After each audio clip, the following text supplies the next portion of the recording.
And Dan is going to be sending out the email with the links, as well as the link to YouTube for those people who prefer to watch it on YouTube.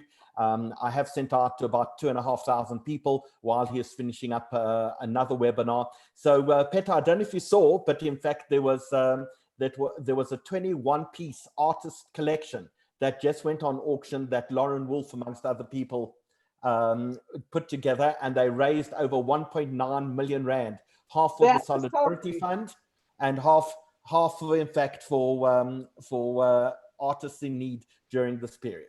So that's totally amazing. That is so amazing. Okay, so Howie, we are officially live on YouTube as well. I've put the link there in the chat. I'm going to share it with you guys on WhatsApp so we can share it far and wide together with the Zoom link, and I'll send out the emails we had. I will tell you shortly in the next couple of seconds. I'll tell you how many people registered for this book club, but we had a big interest in it. I'll share the latest number shortly. Fantastic, and it's very nice to see Hilary Lubner has tuned in. Hilary, great to see you here. And Joy Copland, one of my favorite people. Joy, as many of you will know, Joy Copland was in fact in Kliptown at the signing of the Freedom Charter, and she's been recovering after a hip operation. So it's very nice to have Joy joining us this evening as well. So we have a few of our authors as well, and let's say hello to a few of the authors, and let's start with Steve. Steve Boyke-Sidley. Boyke, whereabout are you in the world? I'm in Parkview, Johannesburg, and I'm breaking all sorts of laws by having a scotch at the beginning of this at this webinar. Actually, breaking no laws at all, but you may have a lot of people breaking into your home to get some. Well, you don't know where I got it from, so you don't know where I got it. So, Boyke, you have one of the most impressive CVs of any human being I've ever seen. Tell us about declining a job as number 33 at Microsoft.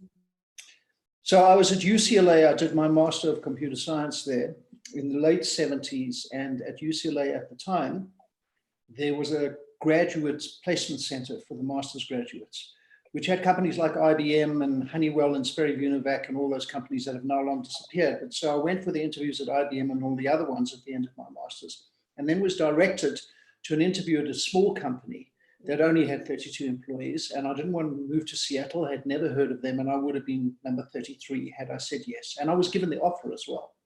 You know, what I could be right today? Well, let me tell you, thank goodness, because if you were worth that amount, chances are you wouldn't be writing. That's entirely correct, and I'd be miserable, right? Definitely miserable. Do you remember who interviewed you, by the way? No, not at all. I remember very little past a couple of weeks ago, so.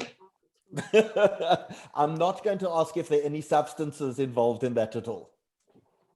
Along the way, but not in the last 20 years.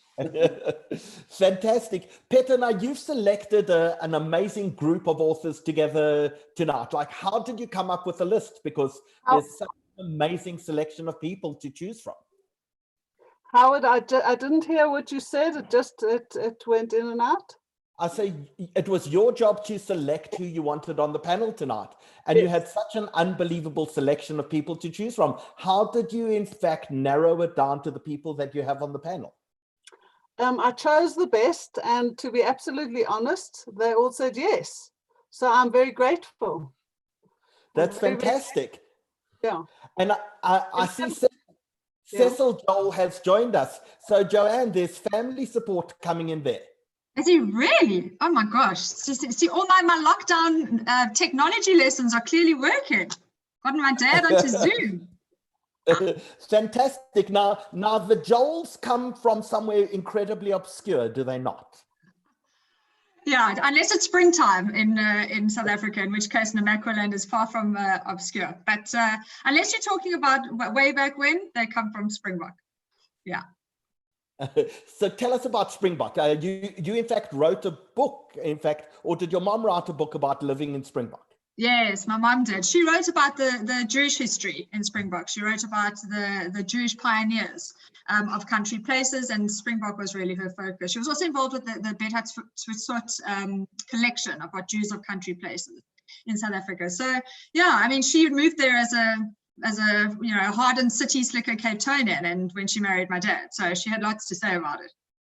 That's fantastic. And have you spent any time in Springbok yourself? When I was little and my grandmother was still alive, my dad's mom, then we used to go. I remember going up until probably I was about 8 or 9 years old. And then since then, not that often, although I did go back with my father last year. We recorded a life story project through Lisa Chyatt, lifestories.co.za, I think it is. And we went back to Springbok to do some of the filming, which was incredibly special, just really, really special. Fantastic. That's absolutely amazing. Mandy, have you managed to put your kids to sleep? Or is it quiet in the Wiener household? Not at all, not at all. They may very well make a guest appearance. They're running around, popping in and out. Fantastic. Tell us, are you busy writing something at the moment? I'm sure Petter will ask that question a little later, but are you in the middle of a book? Are you always in the middle of a book? No, I'm not always in the middle of a book. I'm in the middle of a book, or towards the end of a book now. Because why wouldn't you want to write a book in lockdown when you're trying to homeschool 2 children and survive and not eat yourself silly? But yes, I'm in the middle of, or towards the end of writing a book, which was supposed to be out in August or so this year, but it all depends on what happens with life in the world. This seems to be a very common theme, because Petter keeps on telling me, how do you have a full-time job and homeschool your kids all at the same time? Are a number of you struggling with that issue? Probably all of us. Yeah, I'm sure. We just got up from school. School starts tomorrow, and they're like these wads. I'm trying to work out when I'm going to be writing in between 7 Zoom calls scheduled for tomorrow for a 4- and 6-year-old. Yeah. And I'm sure you don't remember long division yourself. We're not there yet, thankfully. Nechama, thank you for joining us. Lovely to see you here. Hi, good evening. Sorry, I'm just fending off my cat on the sidelines. I obviously haven't fed him enough. So if you see like a giant cat coming across the screen, it's just because I'm a derelict cat parent. What is the name of the cat, and can we be introduced, please? I don't know if you'll. Oh God, he's huge. He's Oh, that's so cute. He hates it. He hates being held. It's his word. So that's Shifu. He was a rescue that I adopted about 3 years ago. Master Shifu, exactly. Master Shifu. While you are writing, do you find that Shifu kind of comes onto the keyboards and tries to press some of the buttons? All the time. In fact, I posted a series on my Instagram account when I was finishing my PhD. I called him the thesis cat, because every time I was trying to actually write, he'd come and sit on my keyboard, and then eventually at one point when I was working with data, he would actually come and he'd pounce on my computer mouse and stop me from working. It was quite frustrating. So now that you've mentioned thesis, tell us what your thesis was in. My thesis looked at how South African media covered femicide. Okay. So yes, and I have a new book coming out later this year that also looks at femicide in South Africa. So tell me, we seem to have so many people tonight who focused on murder. Is that a South African thing? Yes. Mandy, you are the crime reporter. Is murder in our blood? Look, I think that there's definitely a fascination with it, but there's a fascination anywhere in the world with murder and with crime. What Nechama failed to mention was that she somehow wrote 2 books at the same time, did a thesis, did fiction, a novel that just came out, and is writing another book. So that just disqualifies her from talking about anything.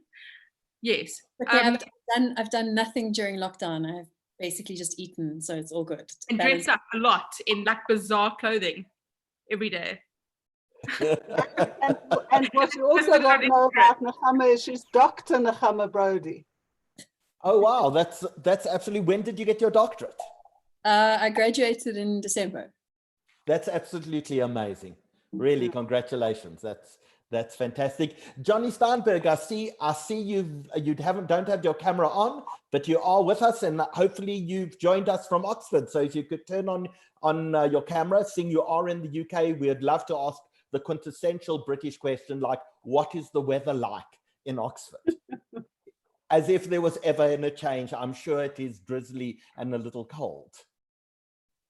I think Johnny's gone to make himself a cup of tea as he's done that. So let's actually, we've seen the Hammer's cats, but tell us, what is your comfort item during lockdown? I think for Nakama it's probably the cat. But Boyke, tell us, do you have a comfort item that you have that you go to during lockdown period, just to kind of give you a sense of wholeness?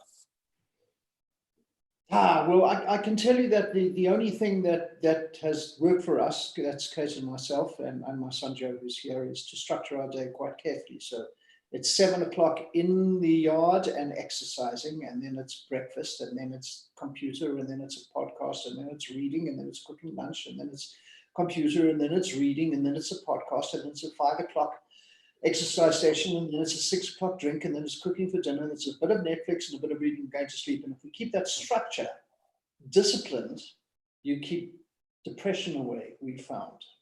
If you spend the day, as we have occasionally, unstructured, it's the worst. And what is that exercise that you're doing at 7 o'clock in the morning? Undignified would be the correct word. We run around the house for 2 kilometers. Okay, that's very impressive. What is one lap? How many laps do you have to do for that? It's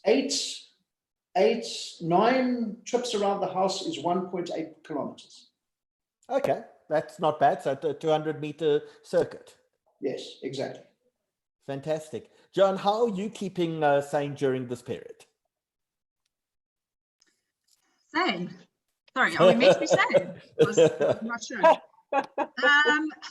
Okay, so my kids are mad about Lego, so I didn't realize we were going to be kind of, plowing through our Lego for as quickly as we did. So I had these little miniature building 3D puzzle kind of things, like little dollhouse thingies that I'd gotten a while back from my one child who was completely disinterested in them. So I sat him down to do it, and then discovered I actually really like doing it. I mean, they are minuscule, these things. My fingers are way too big.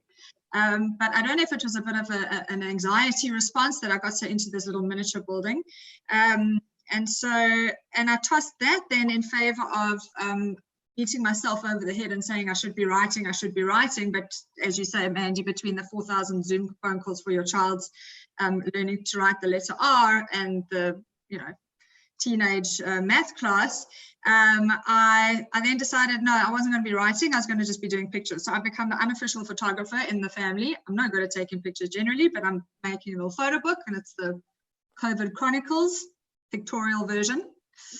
And that's really, and eating. I mean, Nakama, as you say, just there's endless things to bake, not only banana bread. Sorry, can I just stop you a second, Howard? Tanya's trying to get in. Tanya is already on the panel. She just needs to turn on her camera and her microphone, and she'll be with us. Okay. Fantastic. So Tanya, oh my goodness, you're looking very, very dark. We can only see a shadow of you. Are there some lights or something we can turn on to actually view you? Where I was this morning, but obviously it's later now. So just give me 1 minute. Okay, fantastic, because you look like you're a complete silhouette there. Okay, so we've put you we've put you back on mute. Mandy, you haven't told us how you're keeping sane at the moment. So I've had days where I'm not sure sanity, like. We lost your sound, Mandy. Okay, I'll unmute Mandy again. I think we both unmuted me at the same time. So there's been days where I think the sanity is kind of frayed at the edges. So I've done literally the same as Boyke to an extent, where I've walked up and down my driveway. I did 5 kilometers yesterday, up and down, listening to podcasts. So I've been doing lots of that, and yoga classes and anything else. And I had lots of Zoom calls with like friends and family, just chatting to people, kind of shared experiences. I think that's probably the best way to stay sane at the moment. And I've had a lot of wine. What podcasts are you listening to? I've lots of wine. So I think Boyke is asking you, what podcasts are you listening to? So I'm a big fan of The Daily. So I listen to that generally, just from a news perspective. I've been listening to quite a bit of The Daily every day. And then I listened to a great one from the New York Times as well. I'm sure you've listened to it, Boyke. It's The Jungle Prince, which was great. And then just all sorts of random things, like dipping in and out of things that I've been trying to catch up on for a while. Boyke, you have specific podcast time during the day. Tell us what your favorite podcast is. Yeah, I've got a whole slew of them, but some of them have become, let me say, inappropriate. It feels inappropriate for the pandemic time, some of the lighter ones, but definitely my favorite is Sean Carroll. It's a podcast called Mindscape, which is mainly science-based, but also delves into politics. I listen to Sam Harris when there's an interesting guest. I listen to Invisibilia. I listen to The Daily. I listen to This American Life, which is quite light, and I haven't listened to during the pandemic, although it's had some interesting slices of life through America on the pandemic. I've got a list of about 15, and I used to be able to get through those 15 in a week when I had a schedule that was outside the home. It's somewhat more difficult to listen to it at home because, you know, when you're in your car, you can listen to it. When you're in the gym, you can listen to it. Now, sitting and staring at a wall makes it a little bit more difficult to listen to the podcast because the wall becomes interesting.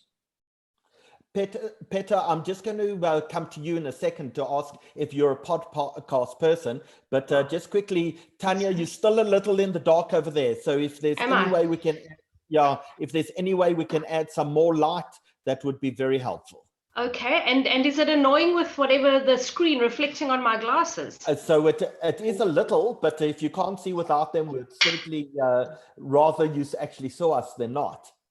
Tanya? Yes. It looks like film noir. I like it. Then I'll stick with it. Look, I was going to say if it's film noir, it's probably actually a blue movie, given the blue reflection in her glass. Look, it does suit my book. I mean, it is about serial killers, so you know. Cool. So, Peter, are you in fact a podcast person? To be honest, Howard, I'm not. I don't listen to a lot of podcasts. I read when I can, and I don't read highly intellectual books. I read jolly good yarns. I'm a fiction person for the most part, yeah. Okay, and is it fiction or non-fiction for most of the people on the panel tonight when you do reading?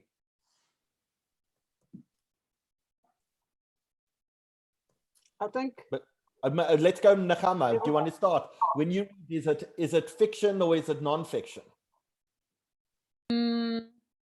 There I am. What I read often varies depending on what I'm writing. So if I'm writing fiction, I can't read any fiction. It's a little bit like also when I'm writing music. Fiction is quite osmotic, so are songs. So whatever you're sort of reading or listening to at the moment at that time tends to kind of make its way into your language and your phrases and your whole setup. So if I'm writing fiction, I don't read any fiction. That sometimes means I go 6 months or more without reading a novel, which is weird because that's sort of what I grew up being, like one of those really creepy children that read like millions of books a week. And but when I'm writing nonfiction, then I'll sort of read whatever goes. But I have a sort of strange taste. I was mocked as a child for reading a lot of science fiction and fantasy, which I still do. And then everybody sort of grew up, and then you all kind of went mad over Game of Thrones. And I was like, I had those books 20 years ago, okay? And like before it was cool to love dragons and stuff.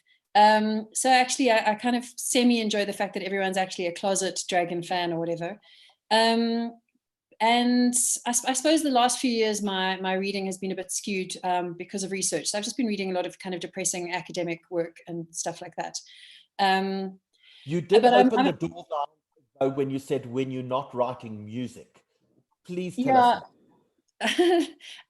Well, I have I sing and I play mediocre guitar. We'll talk about that. I mean, you can talk about it later. I sort of post songs online occasionally. Mandy knows, she's listened to a couple of the songs. But I'm kind of with Peter on this, where I don't tend to read in my sort of, I'm choosing reading for relaxation, not reading for work. I don't like highly academic novels. I don't really like highly literary novels. And I remember, and I think people are quite mean about that sometimes. I remember once a former editor of mine correcting me on the pronunciation of Jeffrey Eugenides' surname. And I was like, it's so condescending to sort of criticize people for not reading the same things you like to read. And you know, if people want to read Dan Brown, that's completely fine. There is no such thing as a bad book. Reading is reading. And I love thrillers. I love sort of old school thrillers and Hollywood noir and all those kinds of things. And I don't really read terribly fancy books, although I personally consider science fiction greats as among the great classics of the world. So, you know. Cool, fantastic. And I see, Tanya, we can now actually see you. I can see you. Good. Welcome, nice to have you on board. How are you staying sane during lockdown? Thank you. Well, that's assuming I am. Yeah, I guess I'm just, I'm with my family and my 4 dogs and my 2 daughters and my husband. And I've actually, what has kept me sane is actually working really hard. I'm a journalist, so it's a time where I'm probably even more busy than I normally am. And in some kind of weird way, it keeps me sane to be writing about the pandemic. So of course, you're with the Sunday Times, you're still publishing. There's an edition that came out today. How difficult is it to put a newspaper together at a time like this? Well, I think what's really happened is there's almost been a swing back to traditional media as a reliable source. In the last few years, it's been eroded a lot by social media, but now with the pandemic and everybody being sort of incarcerated in their houses, there's been a huge swing back towards traditional media. But that said, our online numbers are going through the ceiling, and our physical sales of the printed edition are lower, so it's been a real shake-up for journalism. Because of course, people can't actually go out onto the streets and buy a physical paper. Correct. Fantastic. We joined as well by some people who are going to be reviewing some books for us a little later. And one of the people who's joining us is Cindy Moritz, who's joining us from Cape Town. So I'd love, Cindy, if you welcome. Nice to have your camera on. Welcome in Cape Town. I think you're the only Cape Townian on the panel. I didn't ask Joe. Sorry, Tanya's in Cape Town. I have good company. We're well represented tonight. Yeah. So absolutely. Tell us, you actually run the Cape Town Jewish Book Fair. Well, I'm one of the co-directors with Joanne, who's one of your panelists tonight, and Viv Anstey, and we started it in 2016. And it's a labor of love for us. Unfortunately, this year we've had to postpone. So when was it supposed to be this year? It was meant to be on the 15th of March, and we got together on the 12th of March to have a meeting. While we were in the meeting, we heard that Herzliya had shut down because one of the parents had contracted the virus. And we made a very swift decision to postpone there and then. We had authors such as Johnny who were coming from overseas. We had people coming down from Joburg. One of our international authors was already in town, Thomas Harding. And we had no choice, we felt, but to postpone. And hopefully we'll do it again sometime, but for now we're just like everyone else on a virtual platform. Well, they're great pity, but we're sure that 2021 will be much, much better. I hope so. And Johnny Steinberg, you joining us from Oxford. How much time do you spend in Oxford, and how much time do you spend in South Africa? Hi, Howard. So, I mean, I live here with my husband. This is sort of where the bulk of my life is. But I go to South Africa, I don't know, 5 times a year. I mean, all my research is in South Africa. A lot of my family is in South Africa. My head is in South Africa all the time. So I'm sort of constantly going back and forth. So what is it like at the moment to be almost in a foreign land at a period during lockdown? Is there kind of this craving for the familiarity of South Africa, or do you feel sufficiently well settled in Oxford to say, well, this is home? So we've lived here for, God, how long's it been now? Nearly 9 years. So it's, you know, it's very familiar. There are a lot of people we know. We're very settled. And yeah, I think that people in my circles here are being very kind to each other and very thoughtful. I mean, everybody's aware that this is a really extraordinary time and people are feeling strange emotions. And yeah, it's feeling quite gentle. People are being sensitive, respectful, looking out for one another.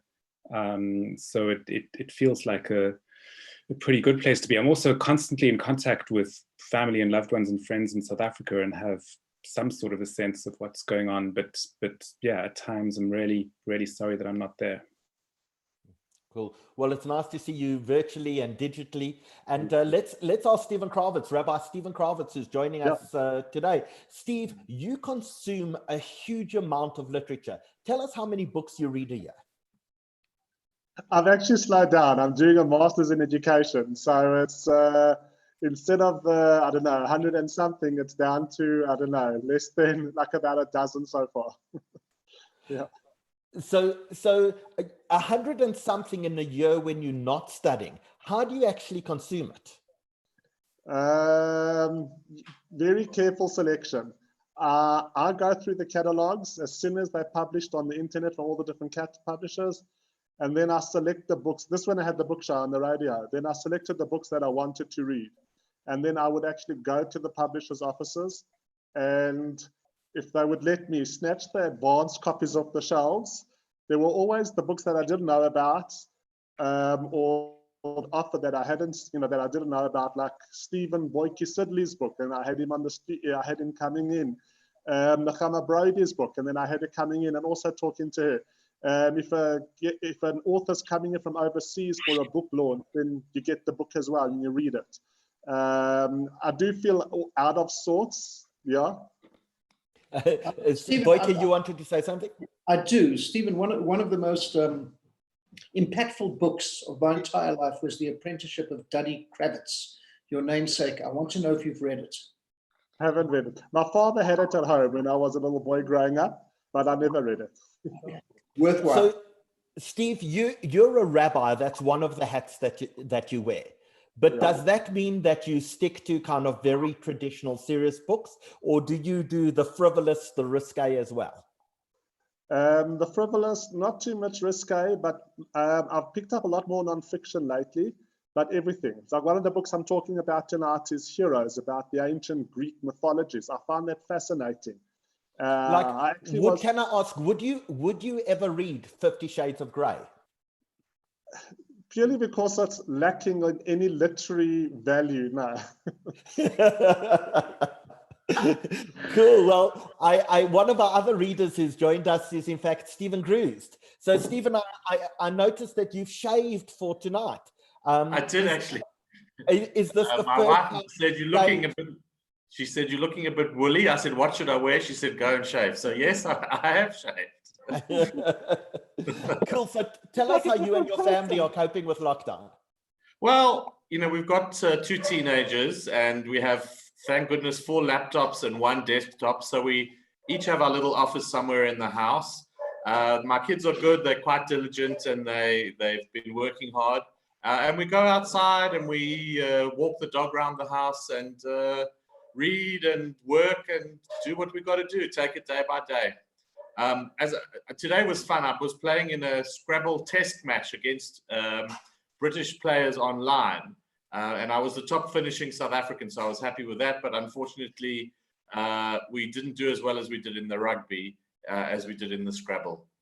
So, Steve, you are actually an accomplished Scrabble player, are you not? I am, yes. Champion. What in fact does that mean? Well, I've won the nationals 5 times, but not for a number of years. I won the Masters last year. So we play about once a month.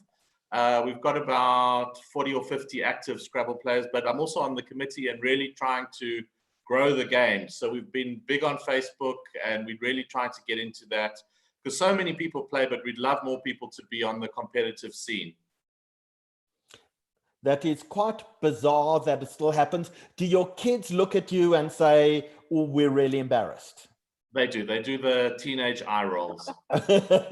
Fantastic. Sorrel Cohen. Sorry, Howard, Nakama.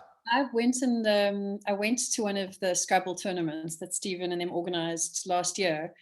And I must tell you, I quite fancy myself as a wordsmith. And I bummed out so terribly against like literally teenagers, okay? There were teenagers who were kicking my butt with their Scrabble words. I mean, on Stephen's level and those guys' level is like next level sort of competitiveness, and it's amazing. And I just want to say, Stephen, we know the teenagers give you an eye roll, whatever you do, whether you've got an electric guitar or a motorbike or you play Scrabble, or whatever you do is just embarrassing, because that is the nature of parenting. Nakama, I hope that means you have a motorbike as well somewhere. You don't even know half of what Nakama does. I'll tell you just now. I don't need a motorbike. She doesn't. I'm a Jewish mother. Motorbikes are terrible. Exactly. No motorbikes. Belt second Dan in karate, and she also plays with swords. Oh, that is very, very worrisome. So Sorrel has just disappeared off camera, and I was about to ask her a question. So until she comes back, I'm you're back, Sorrel. Hi, how's it? Oh no, you're still on mute. Let's unmute you. I've unmuted. You're now unmuted. Welcome, lovely to have you on the panel. Tell us how many books you read a year. Probably 40 to 50 in a good year. So you belong to a book club, do you not? I do. And we even sometimes read. I understand your book club is not renowned for reading. It's more renowned for people drinking alcohol. And you are the only person in your book club who actually reads. Is that true? Well, Judith reads as well. And okay, Judith will be joining us shortly. And the lovely Dina Diamond also reads. Well, Dina Diamond actually brings more light entertainment. But we have Dr. Sherry Federoff, who was on one of your panels earlier, who likes to read. What's your favorite sort of book that you read? So everybody knows I tend to read far too many World War II books. So I tend to read a lot of nonfiction. I hate thrillers with a passion. That's where my preference lies. Okay, and tell us, do you read South African literature? I read some South African literature, but probably not enough. Okay, cool. I'm not going to embarrass you and ask if you've read all of our authors on the panel. I have read some. I've just read 50 Shades. Definitely. I'm not going to embarrass myself and answer that. Cool. So I'm going to move over to Josh Margolis. Josh, you are the youngest person on the panel, or at least I'm guessing so. Tell me, amongst your peers, like, is reading a big thing? So it seems to be a trend where I post a picture of a book on Instagram or a highlighted part of a book that I found interesting. And there always seems to be an interest. I think a lot of people are still at the age where they're not committing as much time to it, but there's definitely an interest there. But I like to believe that that's changing. I like to believe that my posts have increased reading, especially in the younger generations. But yeah, I definitely think they spend more time on like Instagram or something like that as opposed to reading. Now you read with a highlighter pen in your hand. Yes, that's right. You color in paragraphs as you go. I do. If something sticks out to me, an idea, a concept, I like to highlight it. I find it helps keep that idea in my mind for longer. And also I can then go back to the book and reference it. So even though you tease me about it a lot, I'm not deterred. I'm going to carry on doing it, Howie. So that means you don't use a Kindle. I don't use a Kindle. There's something for me about a physical book, the feel, the touch, the smell. For me, a book's quite an intimate thing. So making it my own, so highlighting it. This is probably very taboo, but I do mark my own pages by turning over the corner at the top. I just really like to make it my own. So can we actually ask that question of all the panelists? Who here actually flips the pages turns the pages as they read the book? I do Book's both. not a museum piece. You have to make it yours. There's nothing wrong in that. Practice fine.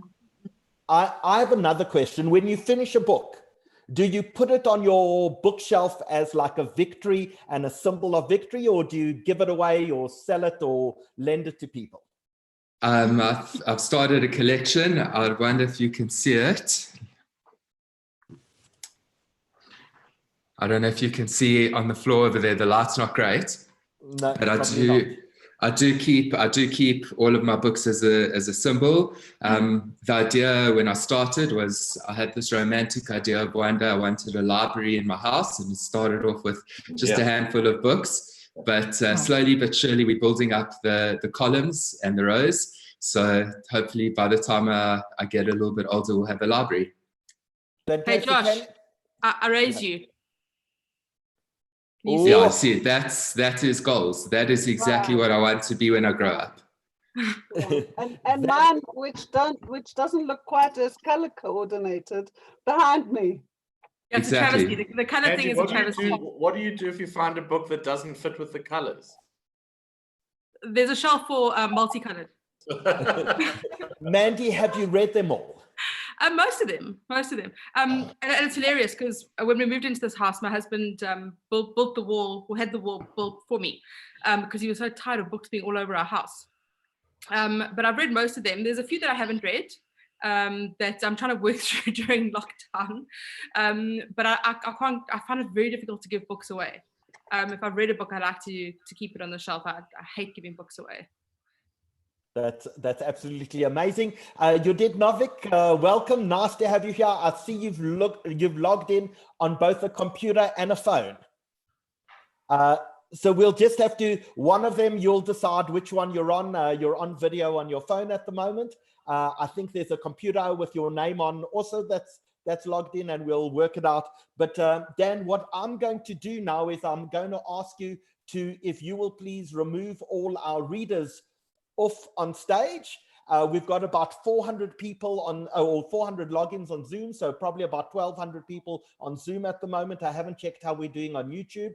We've sent out a YouTube link as well, so we'll update you, but we're probably at about 1,500 to 2,000 people busy watching this panel this evening. So as Dan takes some of our readers back off into the audience, I want to welcome everyone on behalf of the South African Jewish Report. We started our lockdown panels as lockdown began, and this is in fact our 9th panel.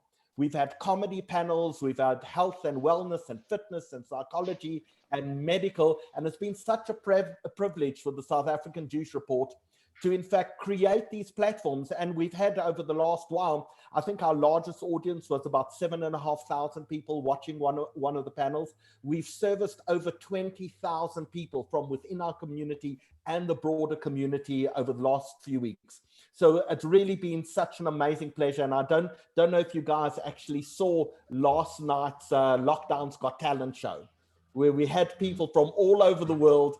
We had jugglers and people doing mimicry, and we had singers and musicians and performers, and it was just such a special, remarkable evening. I think Lady Gaga was a little jealous that we took a lot of her audience away from her last night. So welcome on behalf of the South African Jewish Report. We will be having a few more panels coming up over the next few weeks. We'll be looking at small business and how you access all of these government incentives in order to keep your business going, the tax incentives, the loan schemes. That will be coming up soon. We'll also, for those Gabriel Garcia Marquez fans in the audience, we'll also be doing something called Love and Sex in the Time of COVID. That will be coming up sometime in the week as well, with some famous sex therapists. And we'll also be looking at education, because you all tell me, or most of you tell me, that you're struggling, attempting to do homeschooling and living a life at the same time. So we'll also be doing a panel of that, hopefully over the next 7 days. So with that, I'd like to welcome you all on board, and I'd like to hand over to one of the most remarkable journalists that I have ever met. Peta and I went to school together, although she's much, much older than me. And for years, whenever I needed advice for the Jewish Report, because I'm non-executive chairman of the Jewish Report, I would call up Peta and ask for advice. And a few years ago, I said to her, Peta, I need help, but it's enough now. It's time you actually joined as editor. And I think for those people who read the newspaper, and we have about 55,000 people who read us every week. So Tanya should be a little jealous, because I think our subscriptions are at the same level, if not higher, than the Sunday Times. But we have created just the most one day we'll bring her in. we have created just the most astounding, high quality, intelligent piece of newspaper that comes out both in digital format and in hard copy every week. And all of you know that it's not easy to be in the newspaper business, but under Peta we have absolutely grown and created the most remarkable product in the Jewish Report. And in fact, for all our readers, we will be coming out with another print and electronic edition this coming week. We've been off for the last 2 weeks of Pesach, so we will be out again in the next few weeks. So welcome on board. Thank you all so much for agreeing to do this. Dan and I are going to turn off our cameras and fade into the background. And with that, ladies and gentlemen, the most remarkable editor in South Africa, Peta Crossmonder. Thank you so much, Howard. Sure. Thank you. And thank you all for agreeing to join me on this ride this evening. And I think it should be lots of fun. For our viewers, I think I can call them viewers, I'm going to go around and just introduce you, because I think that unless they were all with us from the beginning, they might not know who you are, or they might have read your books, but they may not know who you are. So I'm going to start with Nechama. Nechama, like quite a few of us here, is a journalist. She's also an editor, a publisher, and an expert fact checker. I know that when I'm doubting something, oh, that's her new book, yes. And when I'm doubting something, I go to Nechama to check whether it's true, because she works at Africa Check. She has a PhD in journalism and a black belt second dan in karate. She's also an alt folk musician and singer. She has written a number of books, but more recently has gone into fiction, and wrote Knucklehead, which I actually have on my desk. It's one of the books that I really enjoyed in the last year. And her latest book, which she brought out like literally at the beginning of lockdown, is called Three Bodies. Okay. Nechama has also written co-written books. She did one with Glynis Breitenbach and written about Johannesburg. I'm going to stop now, because otherwise we're going to be dealing with Nechama only tonight. I'm going to move to Stephen, or Boyke. I'm going to have to get used to calling you Boyke. He's an award-winning novelist and playwright. His last book was published, called Leaving Word, was published at the end of last year. It's actually a literary mystery, which I was quite interested in, because I haven't yet read it, but it's about the literary world, involving a death in the publishing industry. Stephen is interesting because, unlike most of us, he doesn't actually, his day job, other than when he's being an author, is in computers and technology. And he has a master's in computer science from UCLA. He turned down a job at Microsoft, at Microsoft's HQ, which is something quite astonishing. He's also a professional saxophonist and worked at Anglo-American, but he didn't just work there. He was the chief technical officer, am I right? Chief technology officer. Yeah, that's quite something for an author. I wonder how you managed to join the two, because usually in those days I was just a chief technology officer. The author came later. Okay, that's amazing. But you now write and work in technology investment banking, am I right? Correct, yes. Sure. That's really left brain, right brain stuff. I think for most of us, we mostly, is it left brain? But that's an interesting combination. Tanya and I have worked together we used to work together a lot more than we do now. She's an award-winning journalist, an awesome journalist and author. She now, as you know, works for the Sunday Times, Times Live and Times Select. What is Times Select? Times Select is an online daily publication, so it's a digital platform, but it's not updated all the time like Times Live. It's almost like, getting your subscription to a daily paper, except it's all digital. Yeah. Oh, okay.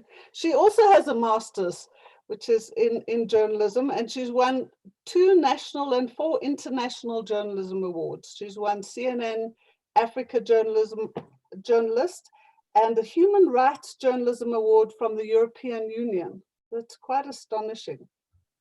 So Tanya's latest book was about women who murder, women who kill. And it's really interesting because they're all South Africans. And usually when you think about murderers, you don't usually put them in a skirt. And so it really is a fascinating read. I actually asked Tanya today if she'd written any others and realized I actually had one of her other books on my shelf, which is Elf Khumalo, the famous photographer's book. She co-wrote it with him. It's mostly it's a pictorial book, but an astonishing book. Really one that I'm proud to have on my shelf. Thank you. And then let's go to Joanne, who is one of the people I hadn't met until this week, and discovered we had a passion. Both have a passion for licorice, which is quite an interesting. Joanne was head girl at King David Linksfield, which set her originally back in Johannesburg, even though she now lives in Cape Town. She has an honors degree in clinical psychology, which is also slightly different, as you also aren't a journalist in this panel of journalists, and a master's in creative writing. She mostly writes biographies, and her latest one was Zephany, which was about the baby who was abducted from the cot right next to her mother's bed in the hospital. Must have been astonishing to go down that road with that now young woman. It's been quite astonishing. She also has a penchant or a mild obsession with Greek and Roman mythology, which is, yeah, my boys relate to that in a big way. Mandy's an author and a journalist and a tweetster. What do you call it? She's the head of the Twitterati. Twitterati, I think is the correct phrase. Twitterer. Mandy has really managed to report via Twitter, which is something as a older journalist I haven't quite managed to do. I find that astonishing to be able to do moment by moment reporting on Twitter. Is quite something. She's author of The Ministry of Crime and Killing Kebble, but most of us know Mandy from years and years on 702 as the queen of the underworld. It always astonishes me how you manage to get to befriend these people and do it so fearlessly. Yeah, no, that's astonishing. I mean, I don't know. Do you call them your friends? No. No, Definitely not. And last but certainly not least, all the way from England, Johnny Steinberg, who's an acclaimed award-winning author, and works at the University of Oxford in the African Studies. You still do that? Is that your day job? It is. It's astonishing because you so often write in the South African media that it appears that you're here with us.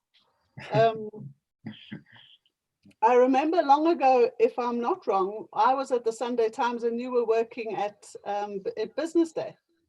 Many, many years ago. That was very many 20 years years ago. ago, I think. Your latest book, One Day in Bethlehem, brings up some really tough issues that as a reader was quite hard to face, I guess, looking at our part in apartheid. Yeah, so I'm going to stop there, and I think we should really get on with some questions and get talking. So I'm going to start with Joanne. Why did you start writing books?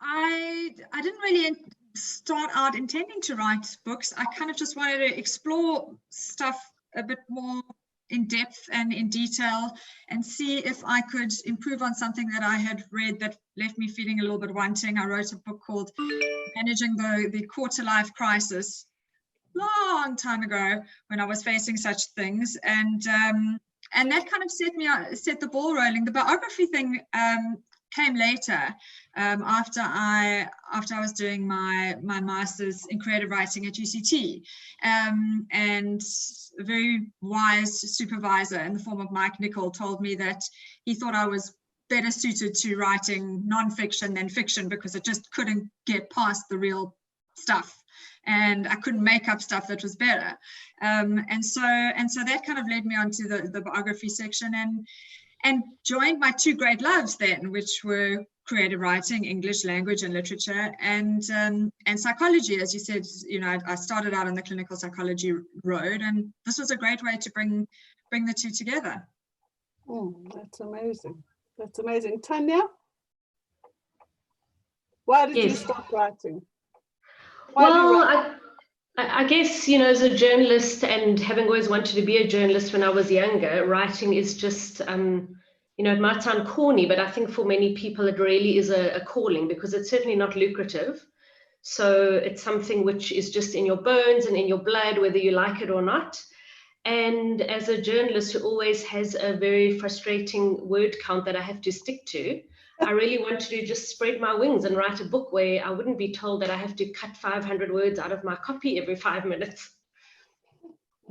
I understand that. Stephen, do you? What drew you to writing? So there's the try to answer, and then there's the answer in which I'm going to quote a writer. So the try to answer was, I married a writer, my wife Kate Sidley, who's fairly well-known columnist and author, and my best friend for the past 40 years, Rian Milan, who wrote My Traitor's Heart. And they both seemed to have a fabulous time doing that, and I decided I wanted to throw my hat in the ring. But the real reason is, this was sent to me today by Amanda Nobes in Los Angeles, who used to be at school with me. She quotes Martin Amis, who says the following: "The trouble with the life the novelist will feel is its amorphousness, its ridiculous fluidity. Look at it, thinly plotted, largely themeless, sentimental, and ineluctably trite. The dialogue is poor, or at least violently uneven. The twists are either predictable or sensationalist, and it is always the same beginning and the same ending." And what he goes on to say is that a story, a piece of fiction writing, is a protest and reaction against that. And I think that's the reason I started. Very interesting. That's amazing. Johnny, what drew you to writing books, novels? I've never really wanted to do anything else. I can't think of a time where I wasn't certain that that's what I wanted to do. And when I was in university here in the UK, and it was the mid-90s, and South Africa's transition to democracy had just happened. The whole world back home was changing day by day, and I wanted to get out there and document it and put it down on a page and see what it looked like there. It seemed the only thing to do. It seemed an obvious thing to do. Amazing. Mandy, what drew you from journalism to long form writing? Reading Johnny's books. Classic. Because I love to read. I think more than anything else. And I mean, the first book I wrote when I was in my late 20s, and I think it was more just complete naivety than anything else. I'd written one article for a magazine, and I decided I wanted to write a book, and I somehow managed to get an introduction to a publisher, and I just thought, well, I want to write a book because I love to read books. And I just kind of fell into it that way. I've always loved books. I have never possibly thought of writing fiction. Truth is stranger than fiction in this country. I mean, Dion Mayer always says that to me. If you had to take the plot of one of my books and put it into one of his, nobody would believe it. So I'm very happy writing nonfiction at the moment. Amazing, yeah. And Nechama, you went from writing fiction to nonfiction to fiction.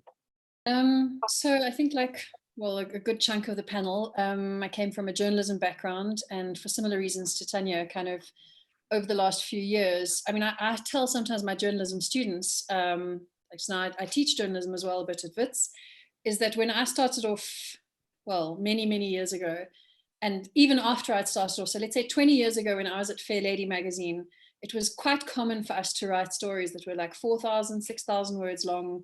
I'd get sent off, to go and investigate poaching. I mean, like serious stories. It wasn't only about Di and Fergie. And we got to write like really lengthy, chunky kind of pieces of work. I worked at 702 also for a while.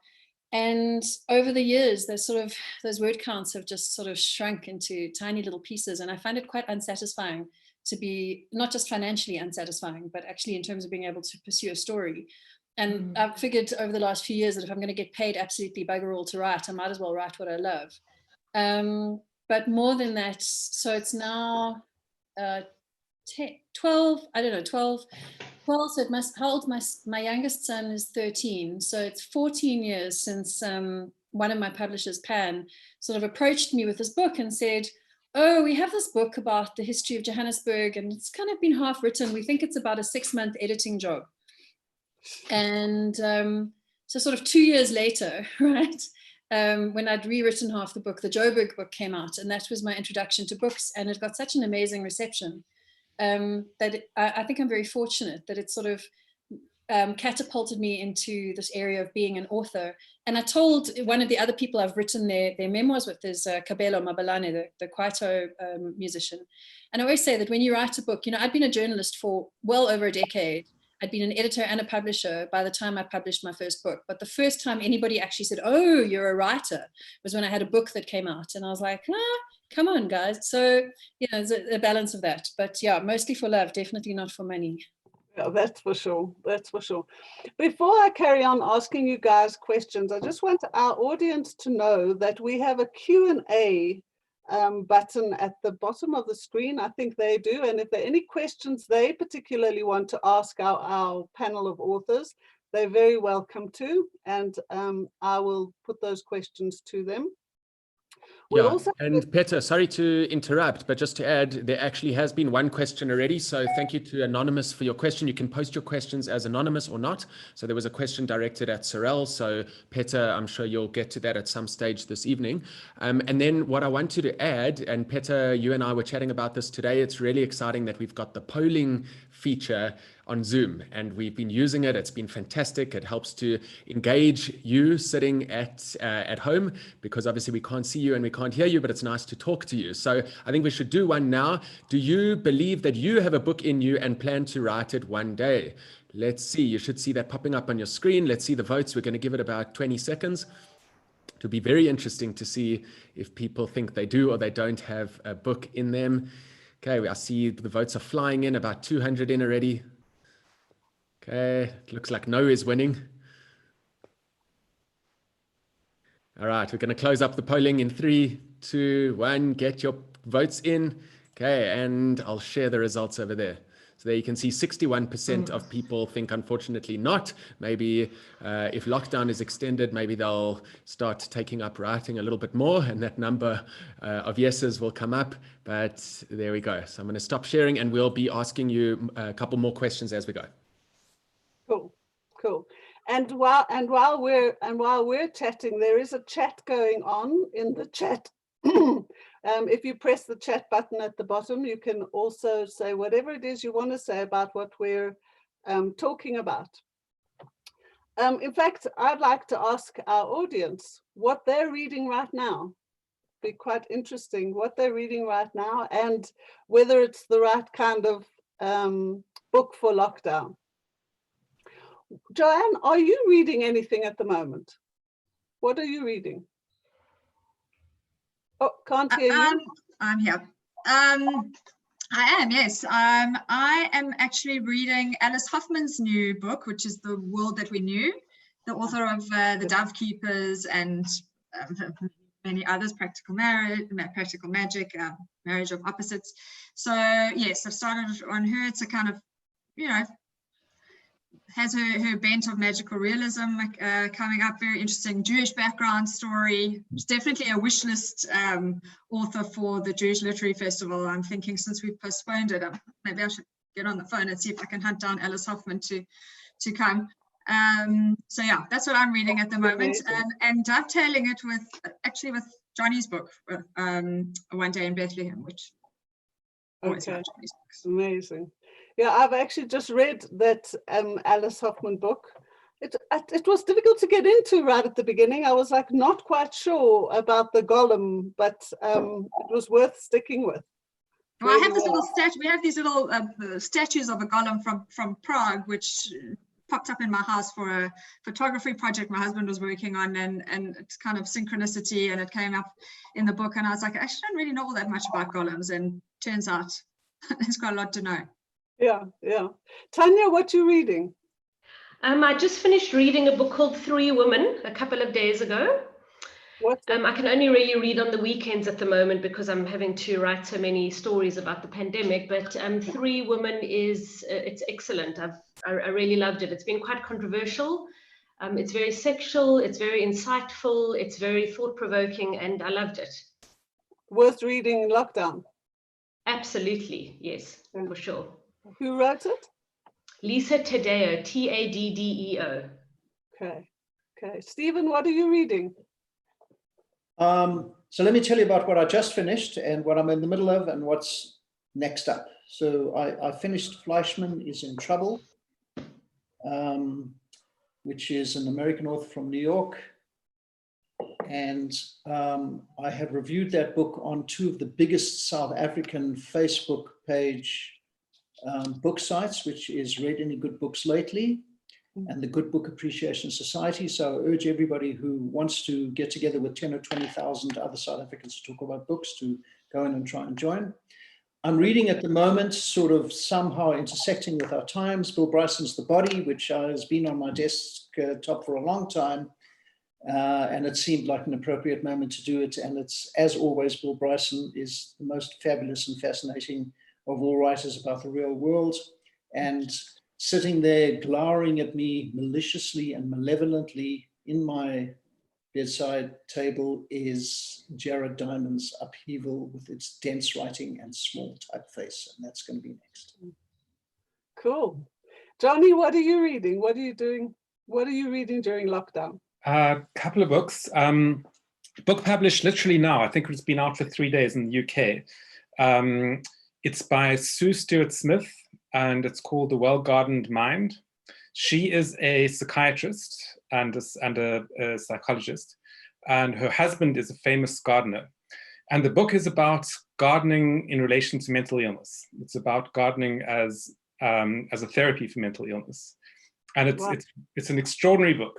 You know, in the last 120 years, everything that's happened in psychology and psychiatry, from Freud to antidepressants, this is about a very, very old and very simple connection with the earth as a form of healing. It's a very powerful, very interesting, very counterintuitive book. I'm also reading Erik Larson's latest book, which is a year in Churchill's life in 1940, from the beginning of the first air battles. Its connections to now are pretty obvious. It's about an existential time and what a leader thinks and feels and does. Also reading Garth Greenwell's new novel, Cleanness, which is a really extraordinary book. It's about a young gay American man living in Sofia. And it's an exploration of very difficult stuff, of sex and its relation to violence, self-abnegation, submission, and love. and it does so in amazing ways. I think it's going to be a book that's going to be read for generations. Amazing, sounds incredible. We do have some questions coming up, but I'm going to quickly finish hearing what Nechama and Mandy are reading before we go to those questions. And can I make a suggestion? There's been a couple of requests in the chat for each of the panelists, each of the authors, just to jot down those books in the chat. So I'm afraid I just couldn't keep up, and I'm managing the YouTube chat as well. There've been a lot of comments coming through. So if each panelist, when you're not talking, if you don't mind just going into the chat and posting those books that you mentioned, but make sure you send those messages to all panelists and attendees so the whole audience will see that. And then I'll copy across to YouTube as well. Can I add one technical thing? A few people have asked that there are 9 people on the grid of the channel. If you just want to see the person speaking, you'll see at the top of your page, there's the speaker view, or alternatively the grid view. If you would like to just look at the person who's busy talking to you, click on speaker view. Otherwise, your grid view will show all 9 blocks at the same time. Thanks, Howie. Good. Okay. Okay, so Nechama, what are you reading? Honestly, I'm struggling to read. I know that this whole big, like, let's read during the lockdown and stuff, but I'm just really not getting there. I managed in the first few days of lockdown to reread one of my sort of childhood favorite fantasy fiction books because it was extremely calming and reassuring. It's a book called Magician by Raymond Feist, which I think I read when I was like 12 or 13. The first time I've read it, I reread books a lot. Not all books, just some books. I reread that. I reread Dune by Frank Herbert and Pride and Prejudice usually once or twice a year, those kinds of things. I haven't really managed to do any other reading except for work-related stuff. And I think that's also fine. So, absolutely fine. Yeah, absolutely fine. I don't have the attention span. It's not there. I understand that. Mandy, are you reading? What are you reading? I'm reading my phone a lot, like I think a lot of people are at the moment. I just find myself like down this rabbit hole on social media all the time, and I have to like make this like conscious decision to get off my phone so I can read a book. But I have been reading quite a lot of books. I read a lot of South African nonfiction. So I've just finished Ronnie Casrell's new book and Mo Sheikh's new book as well. I read that at the beginning of lockdown. And then I needed some escapism. So I read all 3 of the Tani Maria books. I love those. By Sadie Andrews. She's just amazing because she talks to her food, which I think we're all doing in lockdown. So it's just fantastic. You know, it's about this Tani who lives in Ladysmith in the Karoo, who goes on these fantastic crime-fighting missions and has all kinds of existential crises. So I read all 3 of those and I've loved it. And because I'm in the middle of writing a book about whistleblowers, I'm reading Crisis of Conscience, which has just come out as well, but it's like enormous. So I'm trying to get through that at the moment. But I've actually been quite surprised at how much I've been reading and neglecting Netflix. I thought I'd do a lot more Netflix watching than reading, but I'm really enjoying it just as a form of escapism from reality. Yeah, I agree. I think for me, it works. So Amanda writes, "Hi everyone, thanks for this great book club. I recently read a bit of Joanne's books, Winging It and Zephany. How did you feel about the process, and was it difficult to stop communicating with them after the book was complete?" That's for you, Joanne.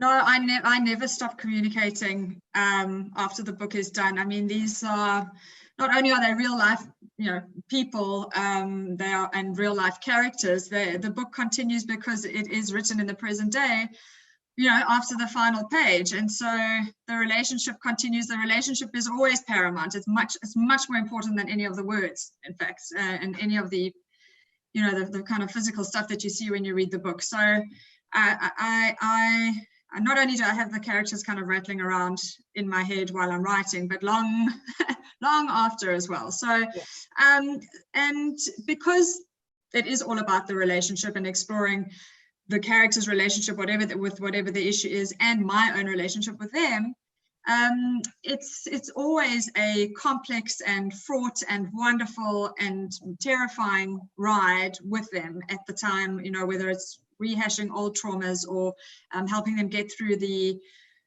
cold feet that inevitably a subject gets just before a book comes out, or helping them reconcile the fresh issues that come out of maybe even an old story. And so, yeah, it takes a lot of my own therapy during the time of writing, I think, to reconcile a lot of the stuff that I encounter and that I go through with him. But no, I mean, right now I'm kind of chatting on my phone at the same time with a handful of the people that you might have read about. Okay. Julie, who is our sub-editor at the Jewish Report, has asked a question for Mandy. How do you cope with associating with the underworld? Aren't you afraid of these people? How do you disassociate? I think it's just a function of being a journalist. I mean, those journalists on this panel will be able to identify with the fact that you have to immerse yourself in a story to an extent and then still maintain distance. And I've always been very conscious of doing that as well. I mean, you asked earlier if I'm friendly with people, and I've got a very good relationship with them, but I don't necessarily hang out with them. Yeah. I think that there is a level of respect and understanding. A lot of people that I interviewed just want the profile and want to be in a book because it gives them a level of credibility as well. But I'm obviously very aware of maintaining that distance. Okay. I'm going to ask one more question from Michelle, and then we're going to go to our two of our readers so they can also tell us what they're reading. So first of all, from Michelle, a question to Johnny. A few years ago, you wrote a beautiful essay about why you were returning to Johannesburg. You spoke of walking past people on your walk to your Oxford College and not seeing or feeling anything in their eyes. Have you returned to the UK? And if yes, yes, how do you reconcile that feeling you described in your essay with your current living situation? Well, yeah, we know that you have. Yes. I have returned to the UK, and it's a complicated and quite personal story about my relation to the people around me and the people close to me. It's a hard one. I'm grounded in two places, and yeah, it would take a much longer discussion to get to the bottom of that. I appreciate that. Okay, I'm going to, we've brought in Josh Margolis and Judith Novick. Josh just loves reading and exploring other people's minds through writing, and Judith is a lover of books and enjoys reading in both Hebrew and English. She belongs to 2 book clubs and is mother of 3 girls. Her other passion is travel and cooking. Guys, do you want to tell us about the books you're reviewing?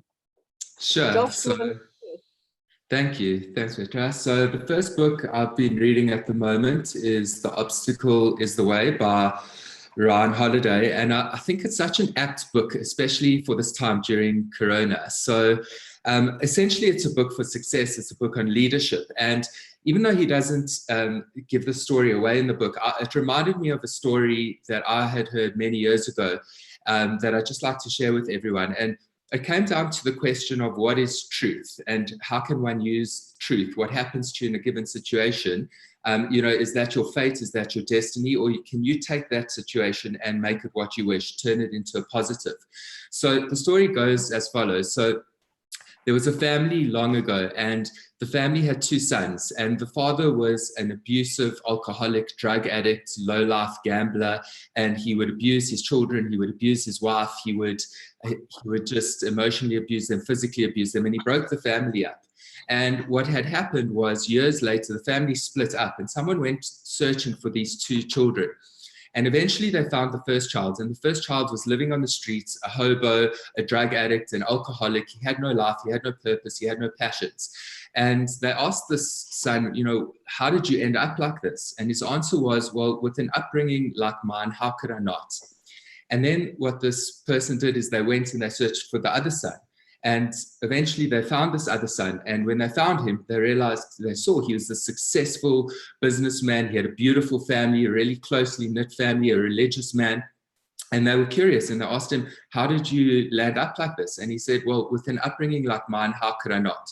And I found it, really interesting because especially with what's going on, you know, so many people are going through so much right now. And is it the situation that's going to define you? Or, you know, can you leverage off the situation and find opportunities there? And in this book, The Obstacle is the Way, I just think it's so appropriate, especially for what's going on right now, because Ryan Holiday speaks to ideas such as perception, how to take action, how to take discipline.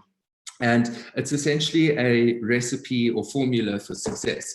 The other book that I've just finished is Yuval Noah Harari's 21 Lessons for the 21st Century. So he is fast becoming one of my favorite authors. I initially started with Sapiens, which is a book about history, and then his second book was Homo Deus, where he talks about the future. And 21 Lessons for the 21st Century is currently it's kind of in the middle of those two. It's what's happening right now. And I mean, he just speaks to so many different topics. He's one of the greatest minds that I've ever come across. And, you know, he covers a complete spectrum of ideas from religion to nationalism, equality, globalism. And, you know, again, just relating it, bringing it back into what the world's currently facing at the moment. You know, he gives you a holistic view of everything. And, you know, if you look at any kind of debate that's going on at the moment, so for example, some people are saying, you know, the world's made the right decision to quarantine everyone and to lock down certain countries because there's so many people at risk. Whereas there's another group of people that think, for example, that, you know, it is what it is and you're going to crash the world's economy. And these two ideas, and I don't think there's a right or a wrong idea, but reading this book has helped me understand who I am as a person. It's helped me, it's given me a label for my identities and my views. You know, do we look for the globalistic view, or do we look for the capitalistic view? And I don't think there's a wrong or right answer, but it's helped me apply why I feel the way I feel. And you could use his ideas in kind of any environment, anything that's going on in the world. It helps you really identify with why you think the way that you think. So I highly recommend those two books. Thanks so much, Josh. And Yudes, I got your name wrong initially. I'm really sorry. Please forgive me. Tell me what you're reviewing. We can't hear you. We can't hear you. Can somebody switch the sound on? Yudes, oh, there we go. Connecting to audio. It should be coming through. Okay. No, still not. Now she's muted. Just unmute yourself, Yudes. Okay. Can you hear me now? Yep. There's something wrong with that sound. There's a bit of Yudes, I think you interference. may have a second device on in that same room, but try speak now. Okay, here we go. Can you hear me now? Yeah, We can, now so we we've can lost see you. your camera. Okay. Great. Okay, here we go. Okay, so I've decided to review a book which I absolutely loved. It was called American Dirt, written by Janine Cummings. It's an Oprah Book Club book, which I usually love her books, so that's why I decided to read it. It's a roller coaster book from the minute that you open this book. It's uplifting and it's heartbreaking at the same time. It's about a topic that is hardly ever discussed outside of America, and that is the topic of the migrants that risk their lives in order to cross the American border. And it basically gives you a glimpse into the lives of the Mexican people and what their struggles are and how their lives are in America, and what makes them actually leave their homes, leave their families in order to try and risk going into their neighboring country of America. The two main characters in the book is Lydia and her son Luca, and they are from Acapulco, and it basically goes through the journey of how they go through Mexico and try and get into America. And I found this book very heartwarming. It shows the strength of the mother and how she has this bond with her child and the obstacles that she gets through just to ensure that her child's survival and his future.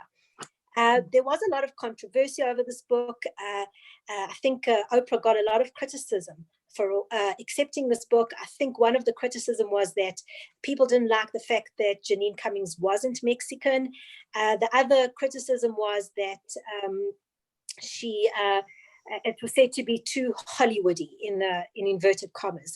I'm curious to see what other people think, if they think this criticism was correct or what they actually thought about it. But I'll definitely give this book a 9 out of 10. Absolutely outstanding. Thanks so much. Thanks so much. That was fantastic. Great. Thank you. We really appreciate that. It's nice to have other people involved in this. I want to go back to our authors, if that's okay, to find out if they would consider writing a book about lockdown and COVID-19. What would it be? Just anybody can speak. What would it be? Tanya, what would you think? Joanne, Stephen? So there are already 2 books about that, to which I have contributed a story. The first one was called Lockdown, the Corona Chronicles. I think a couple of the other panelists have also contributed. And that was from Melinda Ferguson Books. No, I'm asking you if you were to write a book. Sorry, I didn't make myself clear. If you were to write a book on COVID-19, what would it be? What would be about? So the terrifying thing about that is that we're all aware that every other author in the world has got this in the back of their mind. So I certainly haven't sparked anything creative yet. I think it needs, what we're going through needs time to digest. Okay. Okay, Tanya, I mean, you're on the coal face. I mean, you're seeing this all the time. You're really up close. Would you think of something that would spark a book? Well, I think obviously there's an absolute, abundance of human interest stories, but what I'm really interested in terms of nonfiction is teenagers at this time. I was chatting to my 15-year-old daughter the other day, and she was talking about how at the beginning of lockdown, she and her friends were communicating via social media, which is what they do normally anyway, even though they see each other at school. And as the days have gone on, she said that they've communicated less and less. And when I asked her why, she said it was because there's so little stimulus in the conversation. Normally they would share, the gossip and who saw who and who did what. But with that all having shriveled up, there's less and less to talk about. So I'm very interested in this generation who have really built their social lives using platforms that, did not exist when we were younger. And how they've experienced this, to suddenly be with your family only when you are at an age where you are defining your identity with your peers rather than your siblings and your parents. That makes that be fascinating. I keep thinking the story of what Cyril Ramaphosa is going through this month or during this period, and actually getting to grips with what he's experiencing, thinking, who he's speaking to, what they're telling him, I think would make a fascinating novel. That's something that I would definitely, that fascinates me too. How different leaders are responding to the crisis and kind of the backstory, what's going on behind the scenes. Like if you read the UK Sunday Times front story today about Boris Johnson's reaction, Johnny, I mean, you're the only one who probably had proper access to it. But it's just fascinating, like how different leaders around the world are responding, and they're like inner workings and the machinations and the different meetings taking place, kind of like an 8 days in September kind of vibe. I think that would be so interesting. Yeah, I think it's a great idea. Any one of you can take it. I'm not going to. I've got too much to do. But okay, so Clive Chittis wants to know from Mandy, recently read Ministry of Crimes. The frightening part is the total impetus of the part of the criminal justice system to manage a state of lawlessness. What do you define as the fundamental flaws in the criminal justice system? I mean, it's such a it's a very broad question. Yeah, because there's so many flaws in the criminal justice system. Access to justice, how very long it takes, different kinds of justice at different levels. I think that my book looked at just one facet of it. how organized crime is able to leverage what's going on in the criminal justice system, how they're able to use corruption and really capture the criminal justice system, and that's at quite a high level. So that's literally paying off prosecutors and that kind of thing. But I think on a more fundamental grassroots level, you know, I think that it's just so fundamentally broken in many ways. But having said that, you know, there is still justice. There isn't a complete lawlessness. You know, if you go into courtrooms around the country, there are still very committed, dedicated prosecutors who are working extremely hard. And there are examples of cases where people have been convicted and justice does happen. I think a lot of it is also the court of public opinion and how the public perceives criminal justice, because justice not only needs to be done, it needs to be seen to be done. But yeah, I mean, if you were empowered, what would you do to improve or solve these problems? Also from Clive. I was empowered. Look, I think it's just so overarching, you know, the issues. I think that corruption, I think, is probably the biggest issue at the moment in the criminal justice system, and access to justice. I think access to justice at a grassroots level is huge. You know, that if you don't have money or influence, that you just, yeah, I think it's a huge issue.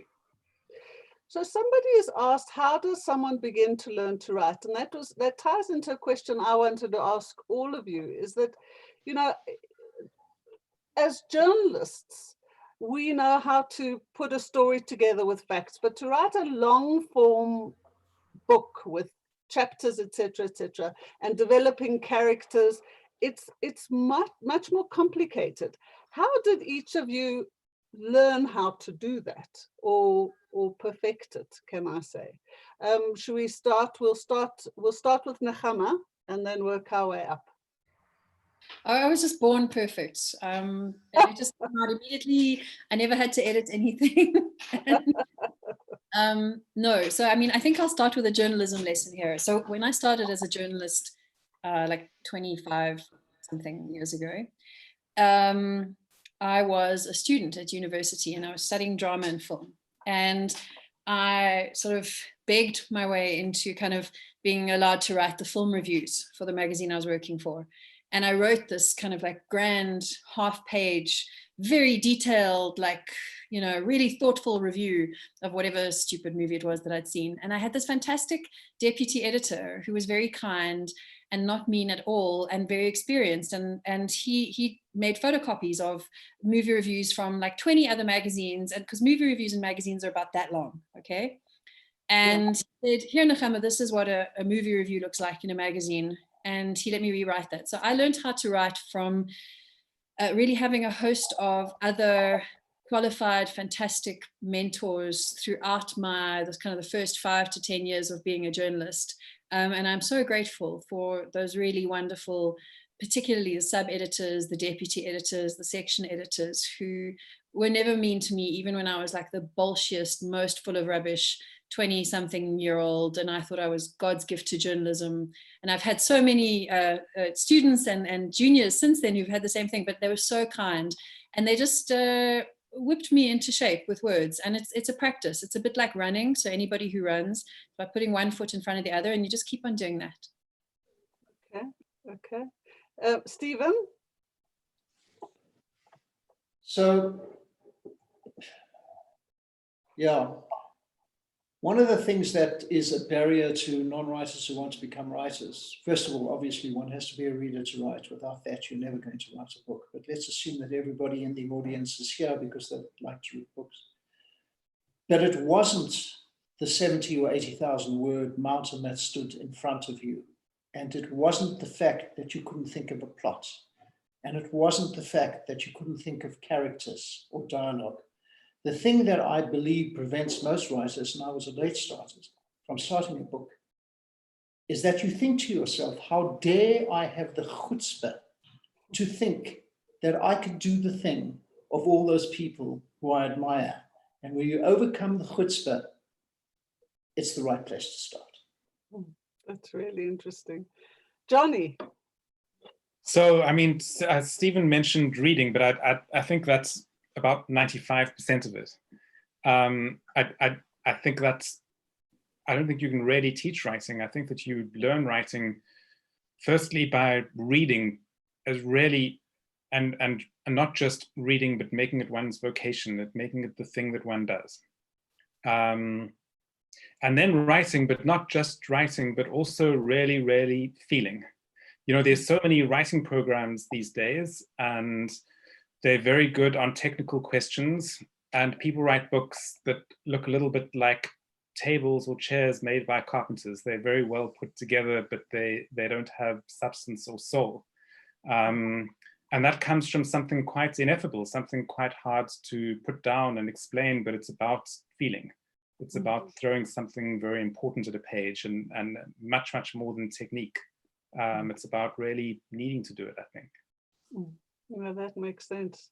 I guess for Mandy, that's probably your sense as well, is that it's about feeling the need to put that book together. Yeah, I think exactly as Johnny said, I'm not sure it's something that can be taught. You know, I think it's definitely inherent. I certainly don't think that I was really ever taught. I think it does come from reading, and it's instinct.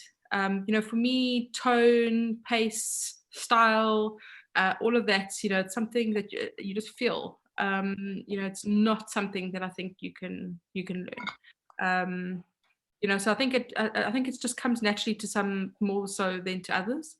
It's very hard to explain, really. I get it, Joanne. Kind of everything that everyone has said. I think there's something around, Hannah touched on mentoring. I think there's something around mimicking, about, you know, seeing something you like in reading, as you know, all writers must read, I guess, and trying your hand at it. I think there's something around, you know, it's about curiosity. I think you start with the question, you start with being curious about something. I mean, for me, I always loved language. I always loved the English language. I did Latin at school. I thought I wanted to be a lawyer, but in the end, it was what I loved about it is that it was all about logic and words and how they form and how they come about. And so, yes, if you start with that innate something, you are curious about it, about whether you're curious about the words, or you're curious about a topic, and then you spin it and you try and you take the chutzpah that Boyke's talking about, and you silence the critic, you know, stamp on the critic and don't let it come out until the very end, and then you just thank the good Lord for the amazing editors who come and make it all sing. Yeah, well, absolutely. Tanya, you got something to add? Yeah, I just wanted to say that I think a very good starting point is to consider whether you are more drawn to fiction or non-fiction, or both. You know, having written 2 non-fiction books and being aware of the arduous task of researching the books and then making sure that everything is 100% accurate, and you've done all the interviews and you've looked at court records, and it's such an arduous task that after I wrote my last book, I said, oh, you know, it must be so amazing to write fiction where you can just make it up. But I also, when I sat down to start writing fiction a few weeks ago, I realized that it's also very difficult, but in a completely different way. So I think the best thing to do, if you are somebody who is interested in writing, the very, very, very first thing you should do is just sit somewhere and observe. Obviously, it's hard now during lockdown, unless we're all going to write about our families, but is to just sit somewhere public and observe people and write down what you notice. And then you'll see, you know, how that stimulates your kind of your writing juices. But I think it's very good to reflect on whether you're more drawn to fiction or non-fiction as a starting point. Yeah, that makes sense. That makes great sense. I've been nudged by Dan to put a poll up. Dan, I'm up to you. You choose one of the fabulous polls that you've got. Peter, I don't know if you've seen, but Grandpa Tony has actually asked, can you even buy books during lockdown? So I don't know what the answer is to that question. That's why. While we do answer that, maybe Dan can put up the poll if people prefer to read on Kindle or in hard copy or both, while we answer the question on whether you can actually buy books during this period. And the panelists can vote as well. Yeah. So Howard, can I say that I don't know that any of us are able to answer that question because we're writers, we don't sell books. So which is why I've kind of held this, because I don't know that any of the bookshops are open. Do any of you? No. Yeah, Stephen? I just heard from a friend of mine, I've forgotten whether she was talking about Netherlands or Italy, but books had been proclaimed an essential service in that country. I think it was Italy. Wow. So Dan, pardon? Ebooks. Yeah. Oh. So you can buy ebooks and read on your Kindle. Yes. So what's very interesting in the poll that Dan has just run, you'll see that 59% of people prefer a book, 15% of people prefer a Kindle, and 26% of people actually like both. But the one we left out, and a few people have just commented in the chat section, is in fact audiobooks. And maybe if we can ask Dan to put up a poll now, because I think with the advent of podcasts, a lot of people are actually drawn towards audiobooks as well. So maybe we can do a poll, Dan, between audiobooks and physical books as well. Just audio or physical? So we don't want all 4 options. Do we just want audio? Audio, do you prefer audio or physical? And my sense is the younger you are in the audience, the more you're drawn to an audible book. Okay, so I'm going to punch that in and we'll do that poll in like a minute or 2. Cool. Okay, in the meantime, can I ask Stephen another question from Julie? Which is more inspiring, Los Angeles or Johannesburg? From reading your novels, LA seems to have made a huge impression on you. Yeah, first of all, I was born to an American mother, and I was force-fed Norman Mailer and Philip Roth and Joseph Heller and E.L. Doctorow when I was growing up. And then I left South Africa for the United States at 24 and remained there for 17 years, which I guess is the formative adult period. And I was very comfortable and very assimilated in America. And when I started writing novels, I've written 5 and every one of them takes place in America. There was another book that I wrote about South Africa, and I got crushed by the elephants in the room. And the elephants in the room were race, history, apartheid, corruption, politics, and I wasn't able to do anything with it. And there are far better writers than me previously who have been able to construct a novel around the South African narrative. So up until this point, it's been easier for me to write about America because I'm so comfortable with that genre, but I'm under a lot of pressure from publishers and agents to finally do something about South Africa. So that's swirling around my brain now. That makes sense. Dan, what was we haven't put the poll up. Okay. Can I, in the meantime, let's do something fun. Okay. Here we go. Audio or physical?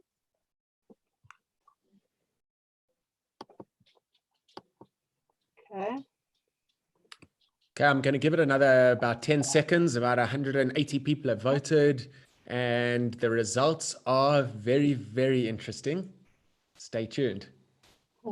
Okay. What I want to do, oh, wow. Okay. 89% would prefer physical. Yeah. That's interesting. But I do agree. I mean, I know my boys listen to audiobooks all the time. Okay, I'm going to do something fun now, which is we're going to create a story.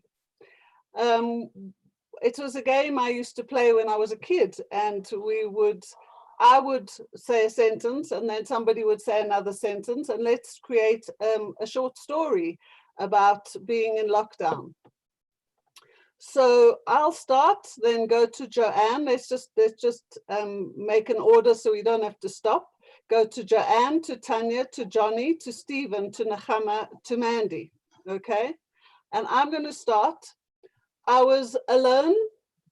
It was late at night during lockdown. I felt like I was the only person in the whole world. And then I could smell the rotting bananas wafting up from my kitchen, and I had absolutely no idea what to do with them.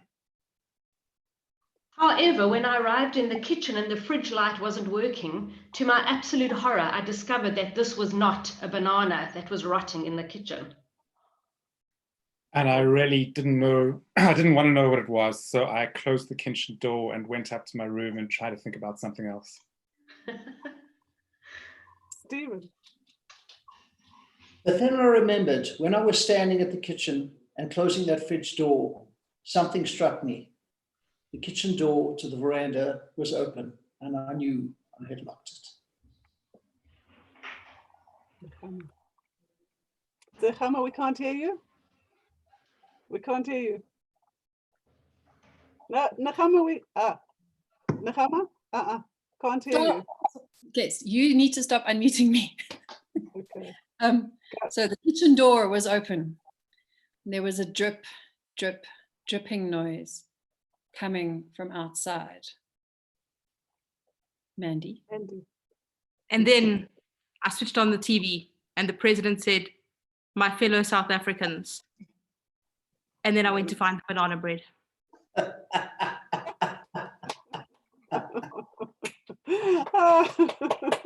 That is the most unusual story, but it was fun. I hope our audience thought it was fun. Won't you tell us on the chat whether you thought it was fun or not? Also, let's talk about writing during COVID-19, during this time. How easy is it? I mean, writers as a general rule are people who do things in isolation. I mean, when you can't write in the middle of a newsroom, you can't write a book in the middle of a newsroom, can I say? So we're kind of used to, or can I say you guys are quite used to being in isolation. Has being in isolation helped or impacted in any way on your writing? Mandy. So I work from home normally, but I write in coffee shops and restaurants. So I mean, I'm sure people see me like all over the place. I always sit in coffee shops. I find it much easier to write there because I'm away from my children. So I have really missed that and the stimulus of kind of watching people. So now I kind of hide away and try and write, but it's basically impossible. I'm finding it's really, really difficult to try and get it done in between managing children and homeschooling and surviving and baking banana bread. So I have found it difficult, but I think you just have to be incredibly disciplined. So I've really tried hard because I have got a deadline and a book to get finished. I've had to be disciplined about it. So I think you just kind of learn to cope, whatever the circumstances. Okay. How many hours a day do you give it? Probably I try and give it about 3 hours, 4 hours a day at the moment, just because I'm on deadline. But it also depends. There are days where you just can't write, and then there's days where you kind of hit your straps and you just keep going. So it does fluctuate. It also depends on how looming that deadline is. Fair enough. Nechama, writing on femicide? So I'm not writing much at the moment. What I seem to be doing quite a lot of is, I mean, when you were talking earlier about books that people would write during lockdown, I have absolutely no desire to write a book about lockdown or the experience at all. I don't think I have anything special to contribute on that level. What I would maybe consider doing would be writing a giant book called Don't Graph This, right?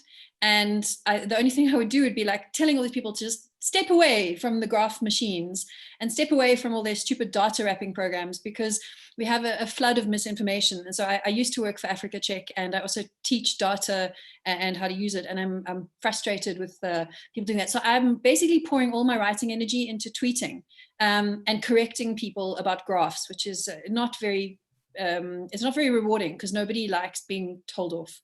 So I'm not really doing a great job of that now. Fabulous. Stephen, how are you managing to write now? Well, I've sort of been, and I mentioned this before, I alluded to it before, I've been forced into it by my publisher has done a book about lockdown and is now doing a second book about lockdown. And so while under lockdown, I was asked to write a story about lockdown, which kind of forced me into a situation with very tight deadlines. And I found it reasonably easy to do, and the story that came to me was about a trapped and dissolving marriage inside a small house in which you're also trapped by lockdown. It has been fairly easy to do. Close the door, write about it, think about it. You've got a deadline, do it. Amazing. Okay. Johnny.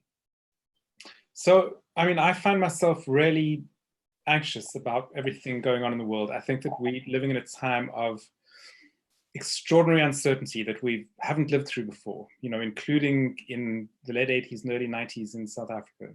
And I find that writing is the most incredibly welcome escape. I mean, to be able to get completely submerged in another huge, huge world, which is, for what I'm writing now, is about another time. At the moment, I'm in the 1960s.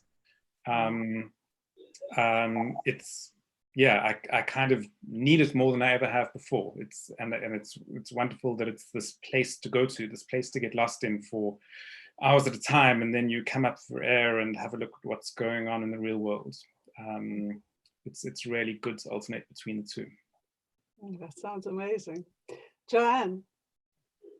I'm not actively working on a writing project at the moment, and I kind of shudder to think about how I would manage if I were, because I'm just completely astounded and overwhelmed by what it takes to get from 7 a.m. to midnight in a household with, you know, normal stuff going on, 3 kids with very different needs, a house that needs taking care of, a marriage that needs taken care of, my father living with us. It's just digesting all that's going on in the world. There's so much fear and anxiety. It's just palpable. I wake up in the morning and I go like, oh, it can't be, hang on, it is. And so I ordinarily do work from home, and I only do that because when my kids are out and at school or extramurals or whatever, if I were having to be sitting down, ordinarily when I am writing, I write for 8-9 hours a day. And I find out the way I do it best or most easily. I absolutely could not do that now. So I'm very grateful for the fact that I'm not on a deadline. But what I am finding is that there was almost like an inertia initially at the beginning of lockdown, when I almost felt a bit kind of frozen by the enormity of it all. And as I was saying to you earlier, I decided I couldn't write, I wouldn't write about this. Like Nechama says, I'm not sure I've got really anything valuable to add, so I would just document my family's experience in images. And so I'm creating like a photo book of images, since we aren't going to be traveling anywhere to give us photo books for our coffee table.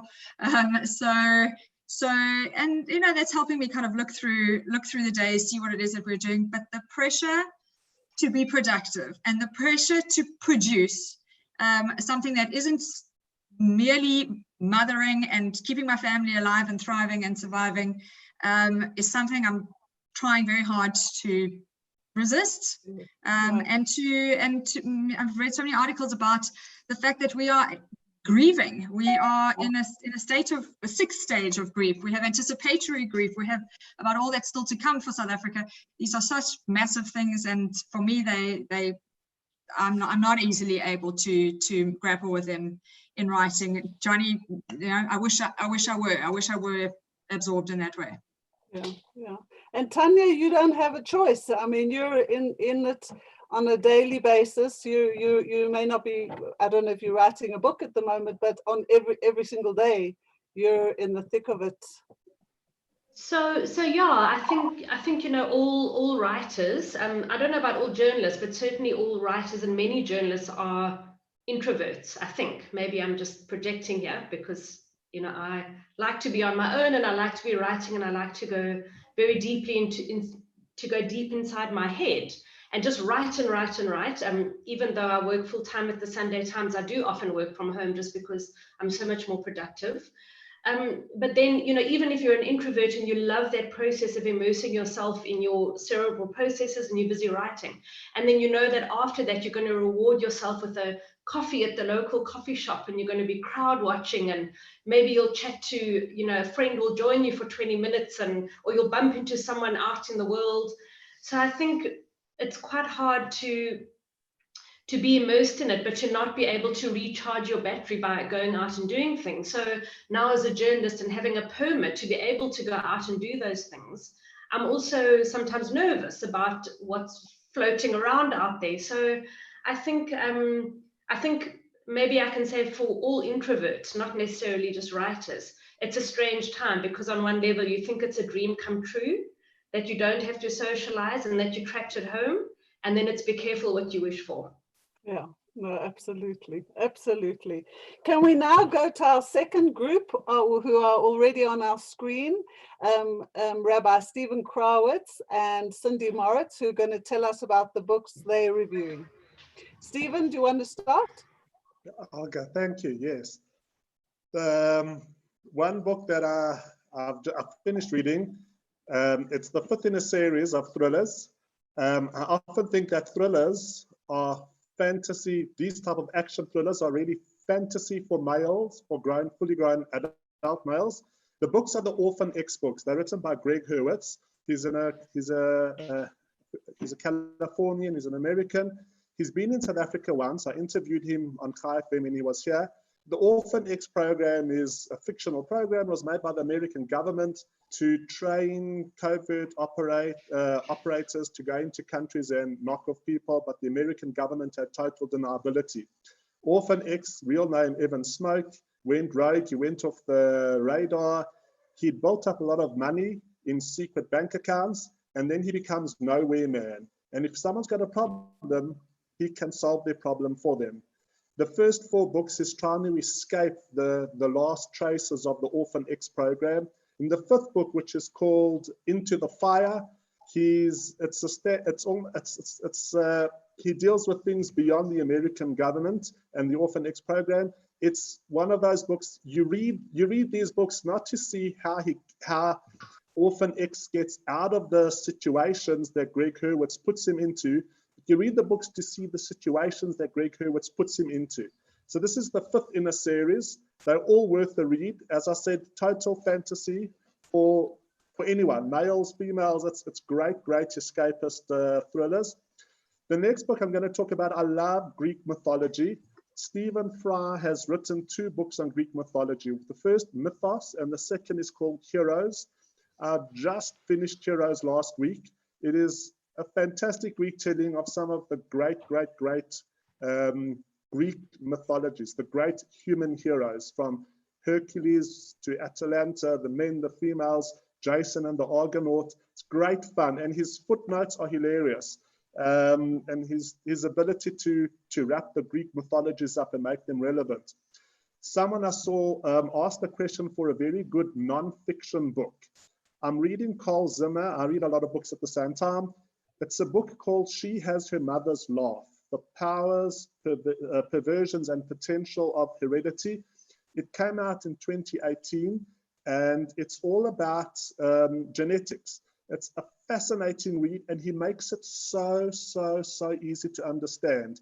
I'm only halfway through, but it's the type of book that I will curl up with a cup of coffee on a couch in the hot, in the afternoon sun and read. It's very readable, and a lot of genetics and a lot of science is in the news because of coronavirus. So it makes a lot of those topics very accessible to people. And I've checked all these books; they all are available as ebooks. The next one I'm about to read. Aravinda Digger won the Booker Prize for White Tiger.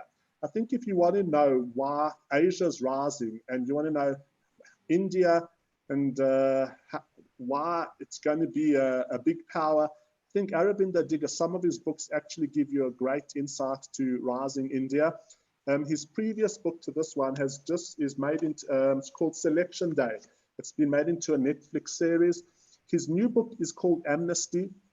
And it's about a Sri Lankan illegal immigrant in Australia whose job is he cleans people's houses and flats. And then he finds out that one of his clients has killed another of his clients. And if he goes forward and testifies, gives evidence, he will bring himself to the authorities, and he will definitely be sent back home to Sri Lanka. But if he keeps quiet, then someone's going to get away with murder. So does a person who has no rights still have responsibilities? That's the central story. And Aravinda Digga is fantastic. Then we all got kids at home. So I just threw one more title in. I just read this to my son. He's great. He's in grade 3. And every day he asks me, Daddy, read more, read more. It's called The Highland Falcon Thief, Adventures on Trains. It is Agatha Christie for kids. There's a train trip. The royal family, members of the royal family are going to be on the train. And there's a boy, Harrison Beck, who's on the train with his uncle, who's a travel writer and a journalist. And things start going missing. Jewelry starts to go missing. So obviously Harrison wants to solve the mystery. A crazy cast of people on the train. It's like Murder on the Orient Express for children. And then one more book that I've got that I want to read. It's this one. It's the new book by one of the panelists. It's 3 Bodies by Mohammed. I've got that on my pile as well. When I finished reading about Sri Lankans in Australia and genetics, we'll be on to local fiction. Thanks so much, Stephen. I thought of you, Joanne, with your penchant for mythology. That here I've written it down. I've got it. Thank you, Steve. Okay. Cindy. Hi. Who is one of the people behind the Jewish Book Festival. That's right, the Jewish Literary Festival. Sorry. It doesn't matter. I wanted to point out that a few of the authors tonight were meant to be at the festival, so it warms our heart very much that there's still a platform, and we do hope to bring them back to the public when we can all go public. But let's get to what I'm reading. So I just finished Where the Crawdads Sing by Delia Owens. It was a very popular book, and I'm not really one to jump to the most popular book of the moment, so it took me a while to get to reading it. It was a good book. The story in a nutshell, it's about a young girl. She's known as the Marsh Girl, growing up next to a small town in North Carolina, on the coast of the USA, and her family obviously fell on hard times, and she grew up in a small shack alongside the marsh, growing up, collecting shells and feathers from birds. Her mother leaves, her brothers leave, her sisters leave. She's left with an abusive dad who eventually leaves as well, and she brings herself up in the marsh. She's obviously not well received by the people of the town, except for 1 or 2 people who are intrigued, including 2 young men, one of whom is found dead late 1969. And the book revolves around a case to find out who murdered this young man. The Marsh girl, Kaya, is a prime suspect. And by the end of the book, we find out who did it. It's a great read for lockdown because you don't have to think too much, and it's a good story. What I liked a lot about the book was the backstory of the author. Delia Owens and her husband and stepson were actually conservationists in Africa, and they'd been in Zambia when a poacher was shot and killed. And there's intrigue around that murder. They're not welcome back in Zambia, and there's been some commentary behind the publicity of this book as to how much she was inspired by her own experience in Zambia. The second book that I'm busy reading right now is called Inheritance by Dani Shapiro. It's a memoir of genealogy, paternity, and love. Dani is late, I think early 50s, when she finds out through a random DNA test that she did with her husband on a whim that her father's not her father. She's grown up her entire life loving her Orthodox Jewish father, and when the DNA test comes back, she sees that she's 53% Ashkenazi, and the rest is a mixture of other things, and she wonders how this can be, and she recalls a throwaway statement by her mom at one stage that she was conceived in Philadelphia, whereas they didn't live in Philadelphia, and it turns out that she was conceived in a medical facility, and her biological parent, one of her biological parents is not her father. So it's an incredible story about secrets in the family. Danny is an amazing storyteller. She does podcasts, she's done other writing. And for people who are looking for nonfiction, I recommend this one very much. It's not difficult to read over lockdown, and it's riveting. So that's me. Thanks so much. Thank you. Thank You're you, welcome. Cindy. And thank you, Rabbi Krawitz. While we're talking about recommendations, can we just go around the panel and give a recommendation of perhaps one fiction and one non-fiction book that you've read recently that you thought was fabulous? Nechama, we start with you. Oh God, I feel like I'm being picked on. Oh, sorry. Okay, Joanne. No, it's fine. I'm trying to sit and think. I have a giant pile of to-be-read books next to my bed, and I'm not tackling any of them. And so I just did, in fact, what I'll rather do is I wrote a whole list of lockdown reads for another publication, but it's in the tribe, so we can pass it on, for Johannesburg in Your Pocket, which is edited by Laurice Tates. And so if anybody wants to go online, I'll put it on the chat group right now. But I have a whole list of sort of 7 or 8 lockdown reads that I recommend, and I'll post the link. Put them, yeah, well, you can just put them on the chat. You can do that. Stephen, I know that you have 2 non-fiction books that you wanted to recommend. Okay, so let me, I've already talked about 2, which was the Bill Bryson and the New Jared Diamond, but let me just roll back a little bit and talk about the Steven Pinker book called Enlightenment Now. Steven Pinker being sort of a mega intellectual and polymath. It is a book which is a follow-on from his book called Better Angels of Our Nature. He's a nice Jewish boy, and he talks about the world as not as bad as a place that we generally like to think it is, and he backs us up with statistics. It's a beautiful and easy read and very optimistic, particularly in a time now when things look very pessimistic. I would like to re-recommend to you Fleischman is in Trouble, because it's a book in which you hate every single character, but you care about them. And fiction is a place that you go not to like your characters, but to care about them. And thirdly, Milkman from last year, if you have a big pair of cojones and you want to delve into something very Irish, it was a great and satisfying read. Well, thank you. Thanks, Stephen. Johnny. So I would recommend both of Philippe Sands' books. One which has just come out this week, The Rat Line, and his previous book, East-West Street. I mean, they're both ostensibly about characters who committed great evil in the Second World War, but that's what they are on the surface. Underneath, they're about all sorts of things, but they're mainly about the grandchildren of both perpetrators and victims of the Holocaust, and what they made of what their grandparents did. And it's the most subtle, the most thoughtful, most powerfully written exploration of such a difficult question. And above all, it's a forensic investigation. He shows you his research process, and he goes through archives, court records, but most of all, tracking down human beings and connecting with them and trying to find out what's going on in their heads. They're incredibly special books, both of them. Fantastic. Mandy.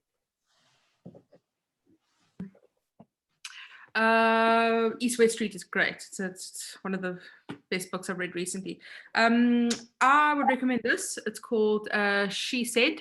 It's by the New York Times journalists, Jodie Cantor and Megan Twohy, who actually broke the Harvey Weinstein story. Oh, wow. And it's called Breaking the Sexual Harassment Story That Helped Ignite a Movement. And it's just an excellent kind of insight into what went on within the newsroom at the New York Times and how they convinced people to speak, and the weight of their testimonies and how that translated into a trial and a conviction. And it was just really, really fascinating, obviously from a journalistic perspective, about how the Me Too movement came to be and how it gathered momentum as well. Oh, fantastic. Joanne.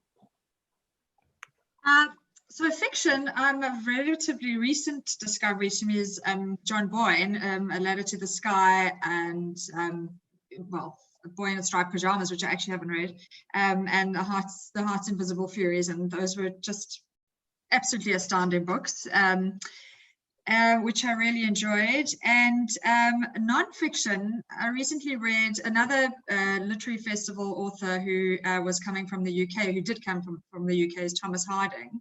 And he wrote, I recently read Hans and Rudolph, his story about the Auschwitz commandant, the hunt for the Auschwitz commandant by a Nazi hunter, and the whole interplay and background and life story of those two, and until their inevitable interception in the discovery of the commandant. And then when he was out here for the literary festival, he was due to be talking about his new book, Legacy, and he wrote The House by the Lake. So I think as an author and as a kind of body of work, I think that would be a really, really good patch to head to. Fantastic. Tanya. So if it's okay, I'll recommend 2 nonfiction books because I've only been reading nonfiction for the last while. The one is called Dope Sick by Beth Macy, who is a brilliant journalist in America. She wrote a very in-depth but beautifully written, well-researched book about the opioid crisis in America. And she interviewed so many people and followed a whole lot of families and pharmacists and doctors and families who had lost loved ones. And what she really focuses on is how, how the whole opioid crisis actually began with prescription drugs. Purdue Pharma had invented OxyContin, which I'm sure everybody's heard of, and lots of the people who became addicted to it were people who had, you sort of go in for you have your wisdom tooth removed and you come home with a stash of OxyContin, and so many people became addicts after that. And she followed a lot of the families that really suffered because of it, and she looked at the sort of the greed of Purdue Pharma and how they had earned billions of dollars from this drug that was essentially killing people. Beautifully written, extremely interesting, very well researched. And then the other nonfiction book that I really loved is called Bad Blood, Secrets and Lies in a Silicon Startup. And it's about Elizabeth Holmes and the Theranos company startup that she founded, and her, for want of a better word, her psychopathy in claiming that she had invented this device that could diagnose a whole range of diseases from one tiny drop of blood that you could get from a pinprick from your finger. And she just got angel investors left, right, and center, and almost started, I think, believing her own lies about what this device could do. It's the most fascinating book, and Dope Sick and Bad Blood are both written by journalists. So there's another example of, journalists wanting to spread their wings and ditch the word count. Absolutely. Fantastic. So while we're going to now go to Stephen Gruz and Sorrel Cohen, is that correct? I would like, if possible, for you guys just to write those books down in the chat, because people have apparently been requesting that. So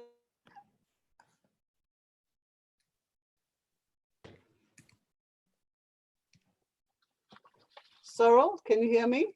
Petra, you cut out there for a minute. Maybe you can just ask. Apologies.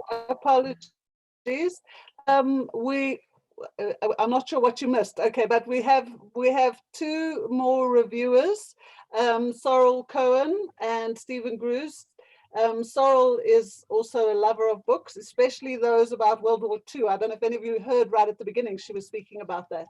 She's also a member of a book club where apparently they do a lot of G&T drinking and sometimes even read books. Sorrel, what are you reviewing? So I happened to be reading, when lockdown started, Defiance, which is there's a well-known movie of the same name. And it's the story of the Bielski brothers, who were Jewish partisans in World War II. They fled to the forests of Belarus. And it's quite a remarkable story. Their leader was the oldest of the brothers, Tuvia. And why they managed to not only survive the war, living off the forests, but also saved a number of Jews who they helped escape from the ghettos. They actively sought them out. And, you know, people knew that if they needed to go somewhere, if they could escape from the ghettos, they would be safe with the Bielski brothers in the forests. And the story is a remarkable one. I think there's a lot of powerful messages, especially if you look at what we're going through now, how people manage to survive with so little in difficult times. It's a story of leadership. Tuvia Bielski was really a very ordinary man. There was nothing which probably earmarked him for leadership, but in extraordinary times, he became an extraordinary leader and managed, his word was law. He tolerated absolutely no dissent and could be quite ruthless with both collaborators. They killed a number of collaborators from their communities who were giving up Jews to the Germans, as well as people within the community who were not allowing the community to follow what he felt was best for them. And he dealt with some of them quite ruthlessly. And it interviews a number of the survivors who were with him and how they felt about it. And his word was law. And funny enough, at the end of it, when the war came to an end, he lived a life of relative obscurity. So he really was a man for that time. And I think it is an absolutely remarkable story. Shows the power of community through difficult times and how the sum of the parts is, you know, it really is what amazing things that we can do together. So that I would highly recommend. The writing is not amazing, but the story is great. I read 2 other books which were much lighter. The first, The Rules of Magic, which is this. It's by Alice Hoffman, who Joanne spoke about earlier. It's not as good as Joanne's book, but it's a nice light read. And her characters are wonderful. She talks a lot about magic, and it's a story of 3 siblings who have this magical life, and through their life and loves, which are cursed, and how they deal with it. And the book which I've most recently completed was The Covenant by Naomi Reagan. She's a well-known Jewish author. I didn't really love this book. I found it a little bit stereotyped. It could have been a much more powerful book dealing with a terrorist threat, a young mother whose husband and child are kidnapped by Hamas. But I just found the characters superficial, and it was a little bit difficult for me to get into and really enjoy. So yeah, I look forward to reading some more through lockdown. And thanks so much. Thanks so much, Sorrel. Sorry, I'm now we've actually passed 8:30, so we're kind of coming to the end of this evening. In fact, we should have. So I'm going to give Stephen a quick time, and then we need to say goodbye, unfortunately. Then afterwards you can all stay and chat, but I've just been given the red light. So Stephen, over to you. Oh, what am I talking about? What am I talking about? No, Stephen Grusd. So I'm going to talk about Charles van Onselen's The Night Trains. Just before I do, though, just to say Stephen Fry, his Mythos books and the other ones, he narrates them on Audible, and it's absolutely wonderful to hear him reading his own books.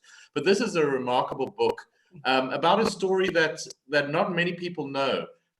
It's about migrant workers on the mines who came from Mozambique, from a town called Rosano Garcia, a very poor area of Mozambique in the early 1900s, and how these people were exploited and taken on these trains from Mozambique to early Johannesburg, to Boyson Station.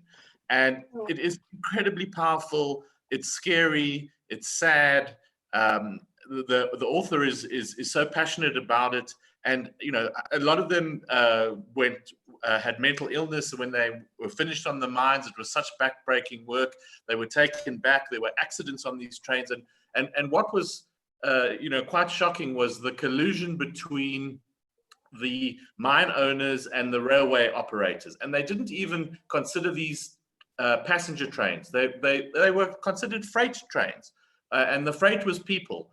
You know, I think for Jews, knowing what happened to our ancestors on trains in Europe, and also thinking about slavery and how people were brought to Africa, an incredibly powerful book. No characters, It's not anybody's particular story, but I would highly recommend it for people who like history and who like South African history. And just a shout out to Tanya Faber, who we were in Standard 5 together, so I haven't seen you for a long time. Thanks. And you were playing Scrabble back then already. I was. Guys, we've still got lots of questions on Q&A, and there's so many things I'd love to ask you all, but our time is up. And I mean, I've just had an amazing time just learning about all of you and about learning about books. And I just hope that you've all enjoyed this even half as much as I have. And because there will be an informal chat after this. I'm handing back to Howard. Thanks, Betta, and thank you to all the panelists. I think it's been the most remarkable evening. And I think all of us have been struggling to do something meaningful and to read something meaningful during lockdown. And I think you've given us such great clues of exactly what we should be doing during this process. So I want to thank Petra for chairing tonight's session. I want to thank all of the panelists. We've had 5 remarkable authors and we've had 6 remarkable reviewers as well who've come to join us. But you can see how passionate people are about reading. I don't know if you've been following the chat section, but in the chat sections, there have been hundreds and hundreds and hundreds of people suggesting books and asking questions. So if our panelists and our reviewers have some time and are able to stay on the line and speak to some of the people in the audience, we'd absolutely love that. So Dan, can I ask you to bring some of our panelists back and our reviewers back onto stage at the moment? And also, if you have a question, can I ask, Dan, do people have the ability to raise their hands? Yes, absolutely. Everyone in the audience can raise their hand. Okay, so Dan, can I ask, put everyone's hands down at this point in time. In fact, I can do that. If you would like to ask a question of any of our panelists or any of our reviewers, please raise your hand and Dan Stillerman will in fact bring you onto the panel and you'll be able to ask any question to any of the people on the panel or any of our reviewers. I want to do a huge thank you to Dan Stillerman, which is what we do in all of these sessions, because Dan Stillerman is the innocent victim whose life I managed to hijack a few weeks ago. And he has been doing absolutely nothing but putting these panels together with me, sending out emails, doing WhatsApp groups, setting up this platform. And he has been the biggest mensch you can ever imagine, who has devoted the last 3 weeks with me to be able to put all these panels together. So Dan, a huge thank you to you. It's an absolute privilege and an honor to work with you on these things. Thank you, to Howie. all my colleagues at the Jewish Report, and Petra, I'm going to cross over to you in a section. You've in fact got an edition coming out this coming week. We're delivering to all the Woolworths, to the Diskims, to the Pick and Pays, to where people are going shopping. We've also got a list of about 70 or 80 townhouse complex or blocks of flats that people have given us as well, that we're going to deliver through to. What's going to be in this edition coming up this week, Petra? Well, one of the big things we're actually dealing with, which has nothing to do with COVID-19, is the Kaplan Institute's research that they spent a long time in doing about the Jewish community, and it's fascinating. And we're really digging deep into it, into all the various sections that are quite fascinating. There's some remarkable information that has come out of that. We will also obviously be looking at the people who have been stuck overseas, South Africans who've been stuck overseas, unable to get back, running out of money some of them in very dire circumstances. We'll be looking at all sorts of different COVID-19 stories, lockdown stories. It really will be worth a read. Fantastic. So we will go to print. It will be available digitally late Wednesday night. Is that correct? It will be probably Thursday, Friday, available in Pick and Pays, Woolworths, discount shops as well. And it will be delivered on Friday to people's blocks of flats and townhouse complexes too. So please look out for the Jewish Report this week. So we've managed to bring a lot of our panelists back. It's nice to see Yud's there, and Cindy and Sorel is still with us. So if you'd like to ask them any questions, please raise your hands and we'll bring you back onto the panel, and you can speak to any of our panelists. Dan, I see we've brought Alan Bierman onto the panel as well. Did Alan raise his hand? Yes, Alan raised his hand. His video's off and his audio's off, so he's welcome to, Alan, you're welcome to unmute yourself and turn your camera on. I've heard quite a bit from you over email over the past couple of weeks. You've attended most of the panels, so thanks for the support. If you just put up your hand just for fun, then that's also cool, and we can take you off the panel, so it's really up to you. Adele Savin has also raised her hand, so I'll bring Adele up as well. Fantastic. There's Alan. He's got his camera on. Alan, I'm going to unmute you. Do you have a question for any of the panelists?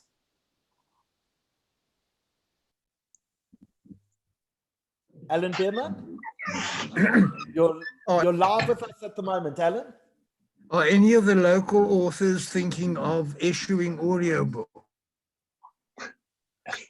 Okay, great. So guys, I don't know if you heard that, but Alan is asking whether any of the local authors have turned their books into audiobooks.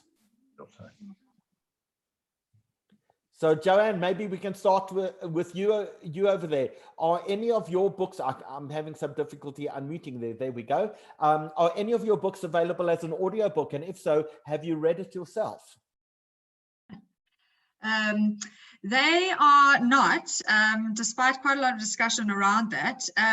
However, I'm very happy to record them and read them, or not record them, just read them to you anytime you like. I don't think you'll particularly enjoy my voice droning on and on for them, but all the discussions I've had with the publishers has been all around costs and limitations on costs and what it costs to get into a recording studio, and all those reasons why not to. I don't know if that perspective is changing now with how digital we all have to be, but unfortunately none of mine, unless they are unauthorized versions, which I'd be very happy to hear about.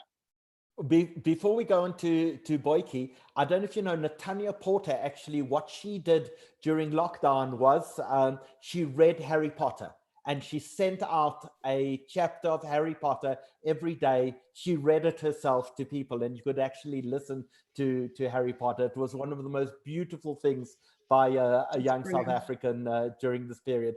Boyke, you raised your hand. Yeah, just wanted to let you know that the only audiobook of mine that's available is in French, which I'm sure is not of interest to anybody over here. The South African publishers generally do not do audiobooks because it's expensive to do and there's a small reading audience in South Africa. But I think Johnny Steinberg's books are probably on audiobook because he's an international writer. Fantastic. Tanya, any of your stuff available on audiobook? No, actually not. And I don't know, the publishers have never spoken about that. You know, they have a very specific balance sheet that they deal with books. So as far as I know, no plans for audio at this stage. Mandy, some of the thugs and murderers that you deal with, surely they would like a different medium to get their stories out? Because they can't read. Yeah, I've had quite a lot of requests actually, but yeah, as everyone said, it is very much a cost issue. We have explored it in the past. Yeah, no, I'll probably do it myself. It will just take a very, very long time, but I think it's very much a cost issue. It's just not financially viable, unfortunately. But perhaps that will shift now. You know, as more and more people are listening to it online and through digital means. Fantastic. Alan, thank you so much for asking that question. Really appreciate that. And now let's move over to Adele Savin. Adele, if you could turn on your camera, and I'm going to unmute you as well, and maybe you can ask the panelists a question. Let's try unmute.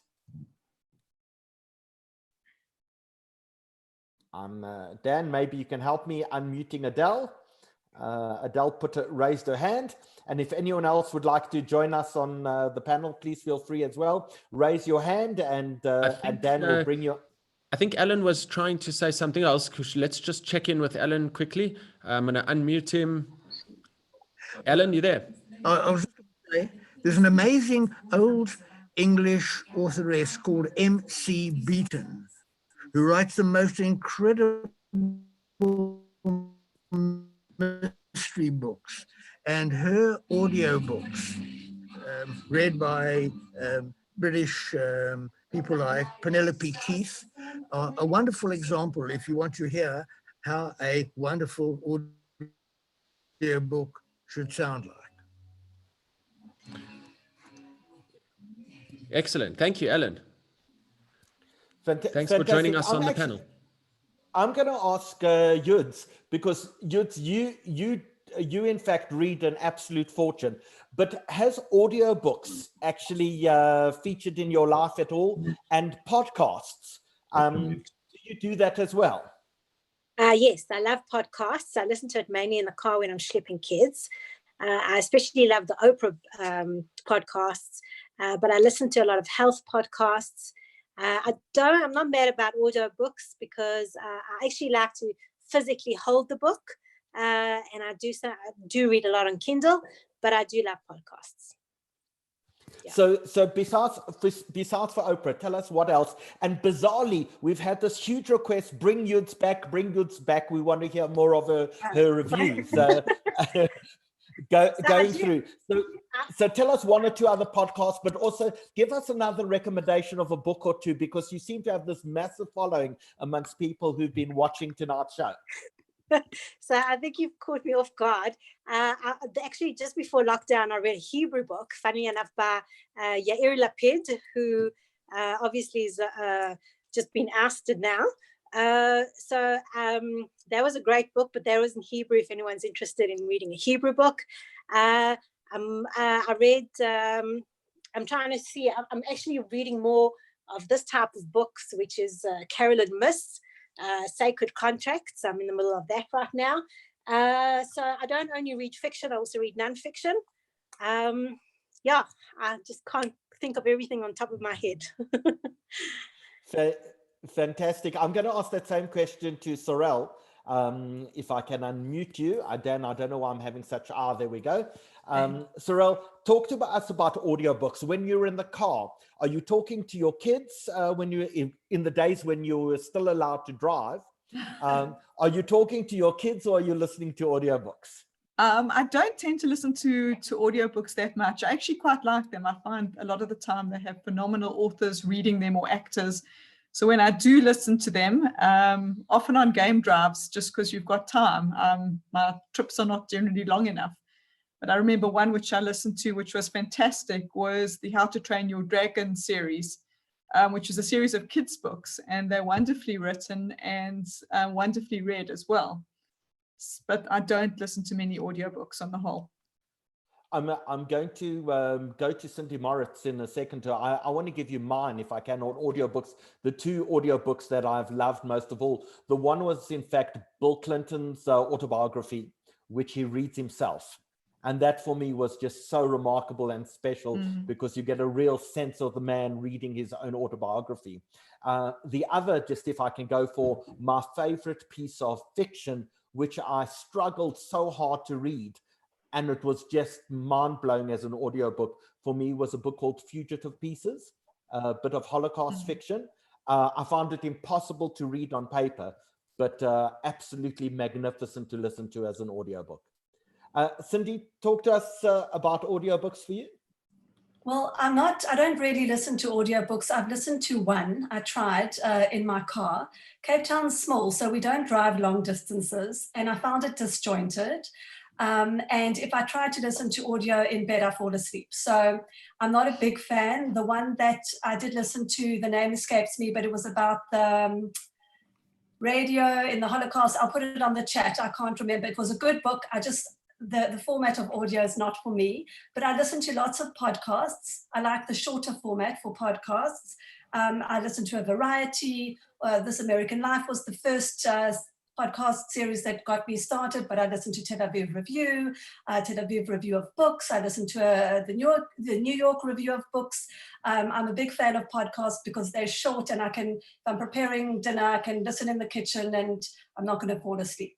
So that's my experience of audio. I prefer to read in hard copy. Perfect. Petra's going to leave us because she's got an SMS from her husband. So Petra, thank you so much for chairing tonight's session. Really, really appreciate it. We still probably got about 500 people who are busy listening to us. So just a reminder to those people, raise your hands if you'd like to come and join us on the panel. Give us a recommendation about your favorite book, your worst book. Raise your hands and Dan Stillerman will bring you onto the panel and let's hear from you as well. But I want to give everyone who's currently here the opportunity to talk about their favorite book of all time. So if you were to choose one recommendation, what is the one book that blew you away completely? Sorrel, let's start with you. Oh, it's hard to narrow it down to one, but I think how I judge it is if I hear somebody reading it, I actually get jealous because I wish I was reading that book again for the first time. And there's a few that come to mind. The Book Thief is one of my all-time favorites. I absolutely loved the book. Shantaram is also one of those books that I just thought was phenomenal. And the third one is the Pianist, which is also a Holocaust book. And I just thought it was a phenomenal book. So I think those three probably come to mind. It's always hard to ask what your one favorite is. Cindy, I know you have to leave very, very soon. So Yeah. tell us last thing from your side. What is the one book that blew you away? It's that is such a difference. It's like asking who's your favorite child. And I cannot honestly give one book that blew me away. Got one. So, but I tend to go for books like The Choice, Edith Eger's The Choice. It's nonfiction. It's about her outlook after having survived the Holocaust, Viktor Frankl's, A Man's Search for Meaning. Those kind of books are the ones that blow me away. I love reading fiction, but I can't choose one fiction book. Okay, cool. Dan, we haven't asked you any questions. Are you a reader? I actually am. I love reading, but I find it very difficult to choose favorites, but I've got a couple of authors that I love. I've read most of Malcolm Gladwell's books. I love David and Goliath because, I just could relate to it because so many of he talks about the story, the biblical story, David and Goliath, and he talks about how obviously everyone expected Goliath to beat David, but David was the underdog, unexpected. But if you look a little bit deeper, you can see so many of the actual advantages. So physical size is not necessarily everything. So like I applied that to my life when I started my own business. I was a small business, but you're much more agile, you're flexible, and you can change things and you can build relationships. So I take a lot of practical life tips from Malcolm Gladwell. I also love Simon Sinek. So Start With Why I actually didn't read. That was, I think, his first book, but I watched the TED Talk about 30 times. And then Dale Carnegie, How to Win Friends and Influence People. Love that for me in terms of dealing with people and just getting along with people. For me, that's like just so on it. Fantastic. Yudes, tell us about your favorite book of all time.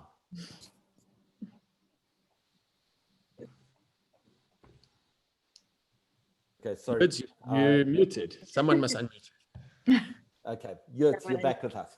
Okay, I said it's very hard to choose one book. I mean, just you keep on thinking it's one book and then another book comes and you think, oh, this is a great book. And then you think of another one and another one.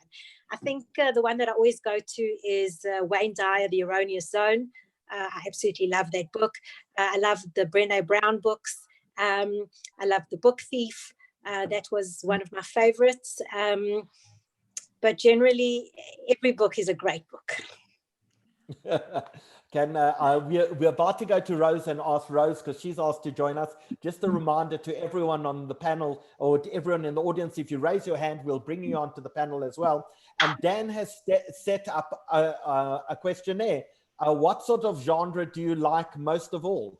Is it self-help? Is it romance, drama, science fiction, crime and mystery, women's literature, erotica? Oh, Dan, you're really pushing the edges there. No, that wasn't me. I just copied and pasted. Let's actually find out what people like. And I see winning the poll, crime, mystery, and drama at the moment seems to be winning the poll. And political thrillers are doing well. Erotica seems to be fairly low down the agenda. And self-help. Now, Dan, the books you were recommending were, in fact, many of them were almost in some ways self-help. Business books, things that could help you in your career. Yeah, so very, absolutely. very, very interesting. Rose, you had a question for us as well. Hi, Howard, and hi, everyone, and thank you for an absolutely amazing show. I found it very moving, and what I found moving, I'm going to tell you about my favorite book of all time, but I just want to say one thing. What I found really special was when people shared their feelings about how they feel over this lockdown. It actually made me feel less alone and less isolated.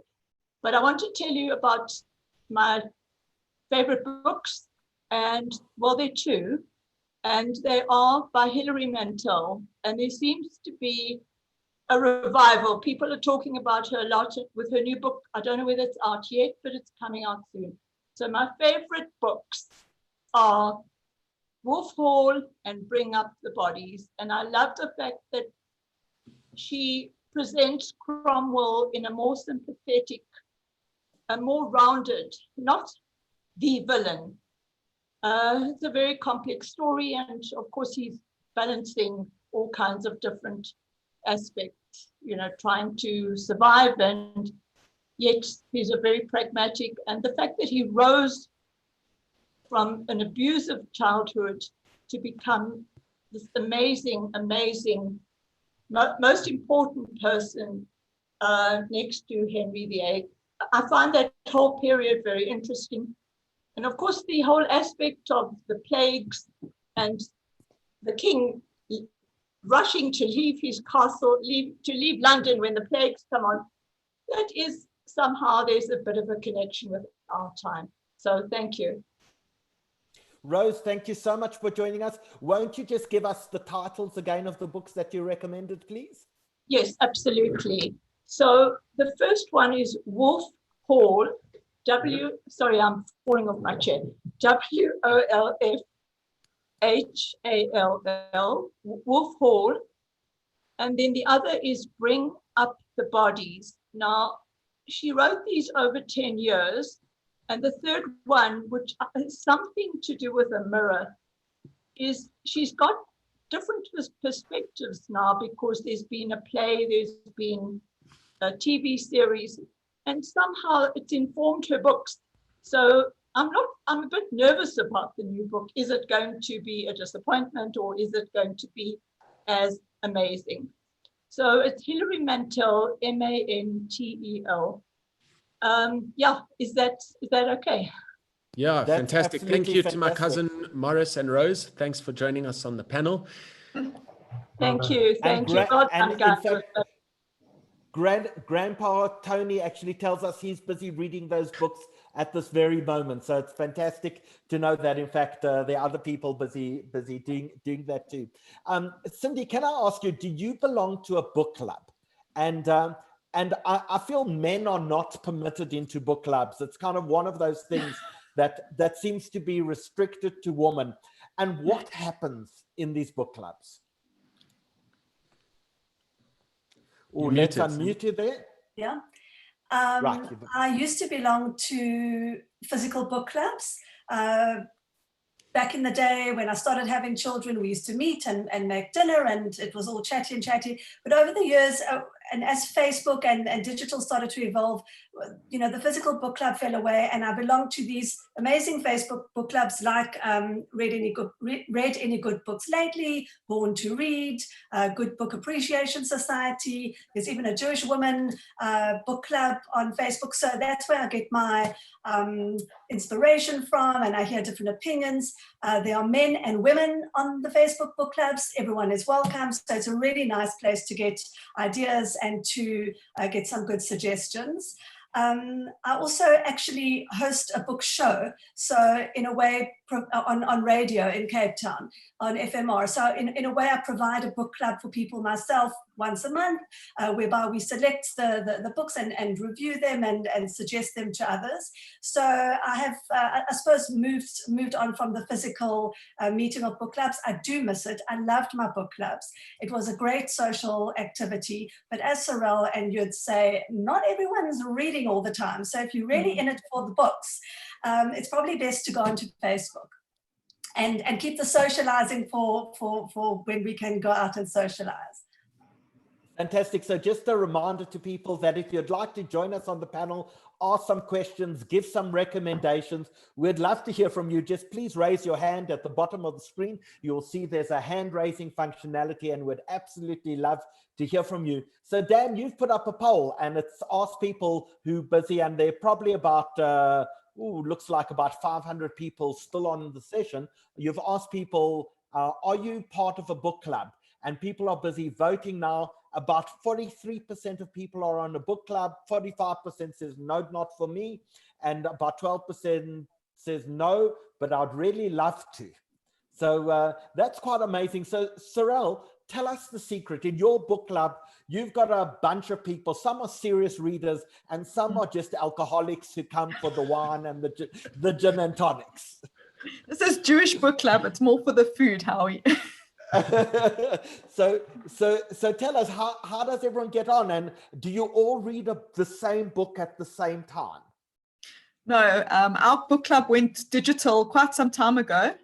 So we went onto Kindle. Some of our members, we have one who lives in Cape Town and one who lives in Israel now. Our Israeli member doesn't really read. She's there for the company. But we all on Kindle. It's a great way to share books, and the functionality is fantastic because you can actually have 6 people reading the same book at the same time, which is fantastic, and it allows everybody to read that book if they want to. If they don't want to, well, that's up to them. But it really works for us. We went off paper books a long time ago. It actually just became so cumbersome. So yeah, we have very varied tastes. We have thriller readers, we have fiction readers, we have literary fans, we have history fans, so it caters for all of us. Jutz, what is that one book that you've read that you so regret having wasted your time doing it? Like, is there anything that you actually, when you think back, you say, I can't believe I actually spent my time and energy trying to get through this?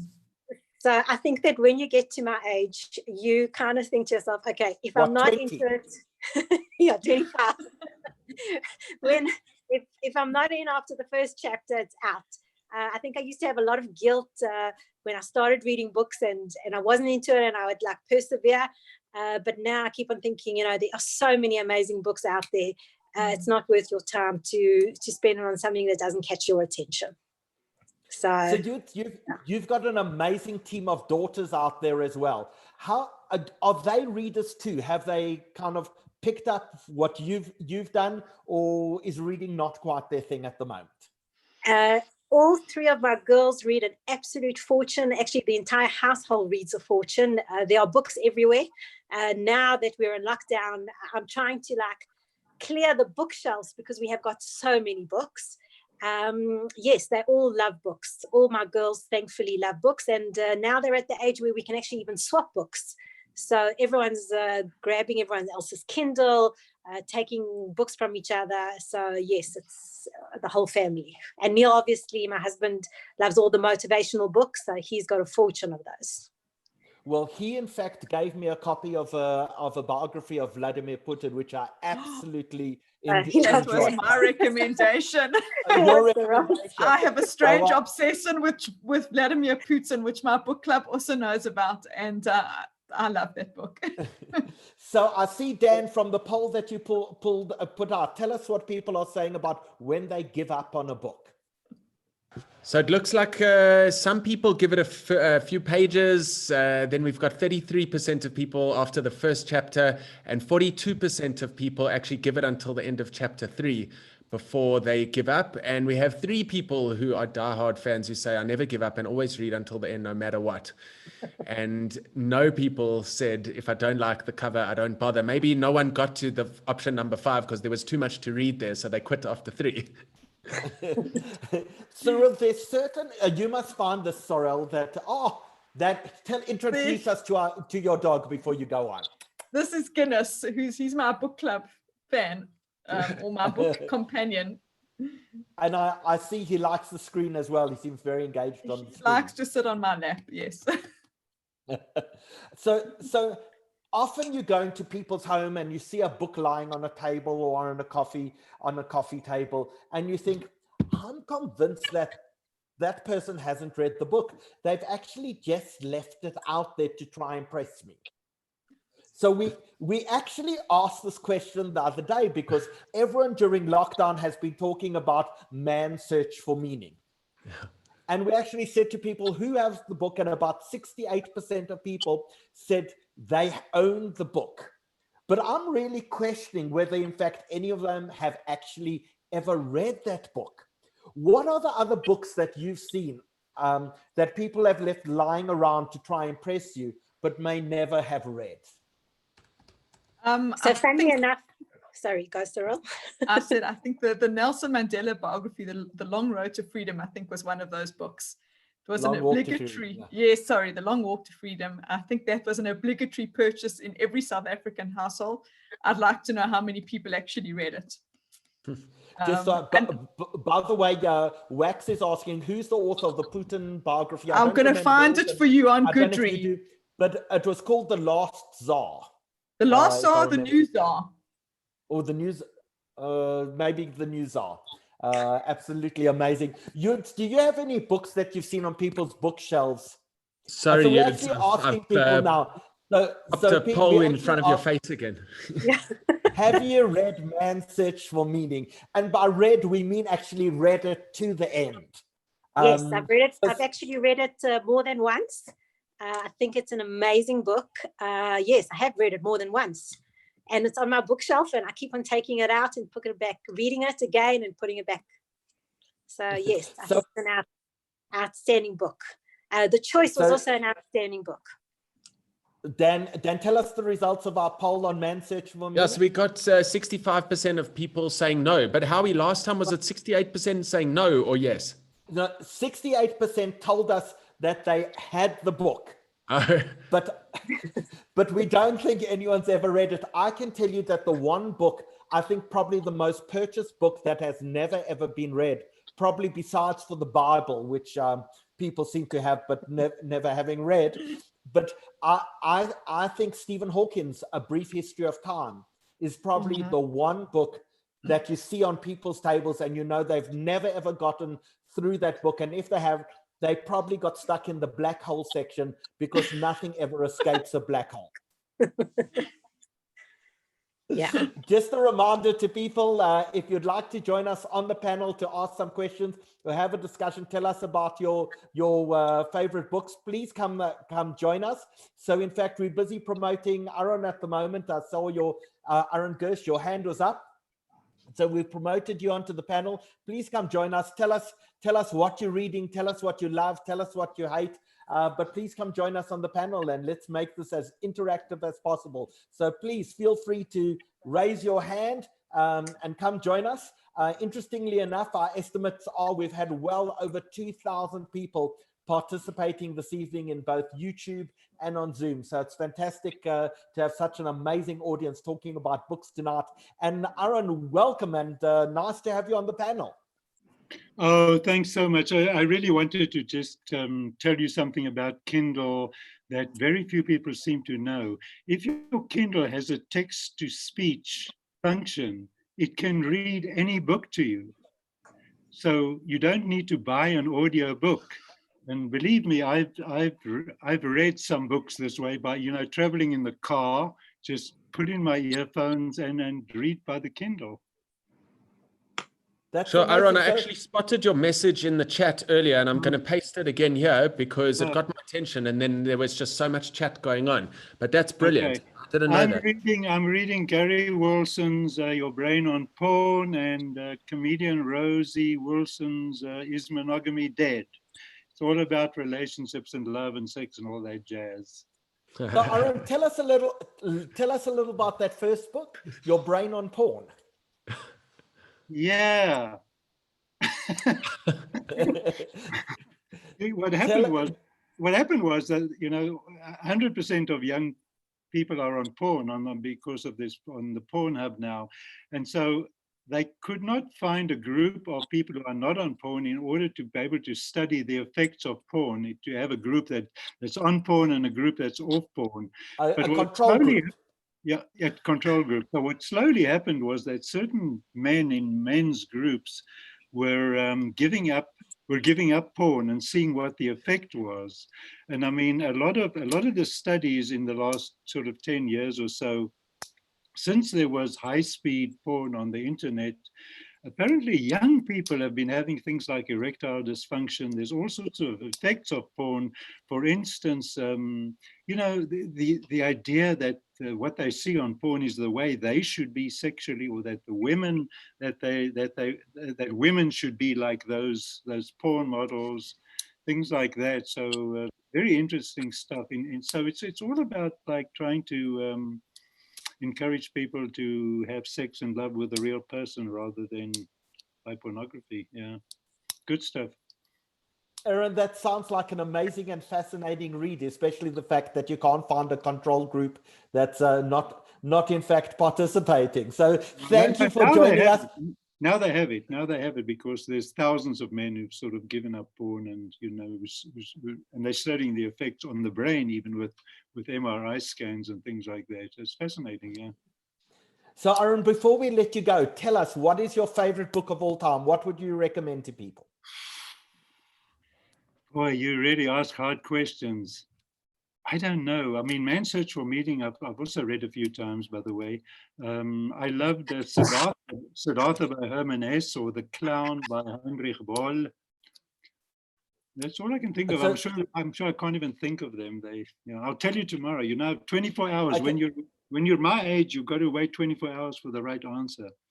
Aaron, can I ask, all the books that you've recommended tonight, both those and the ones you're reading, can we ask you to put into the chat section, because I'm sure people would love a recommendation from you on all of those. Yeah, I have done some, but I'll do it again. Yeah. All right, thank you. Where are you tuning in from, Aaron? Where are you?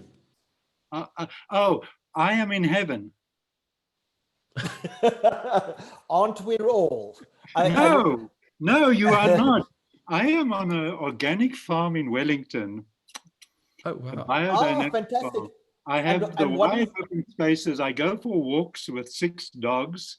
I go on paths, on secluded paths. Bainscliff.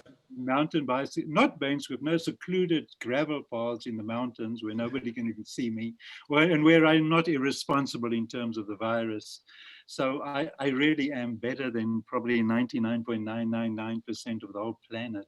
I really am. I'm a spoiled. And Aaron, please tell us, what do you farm there?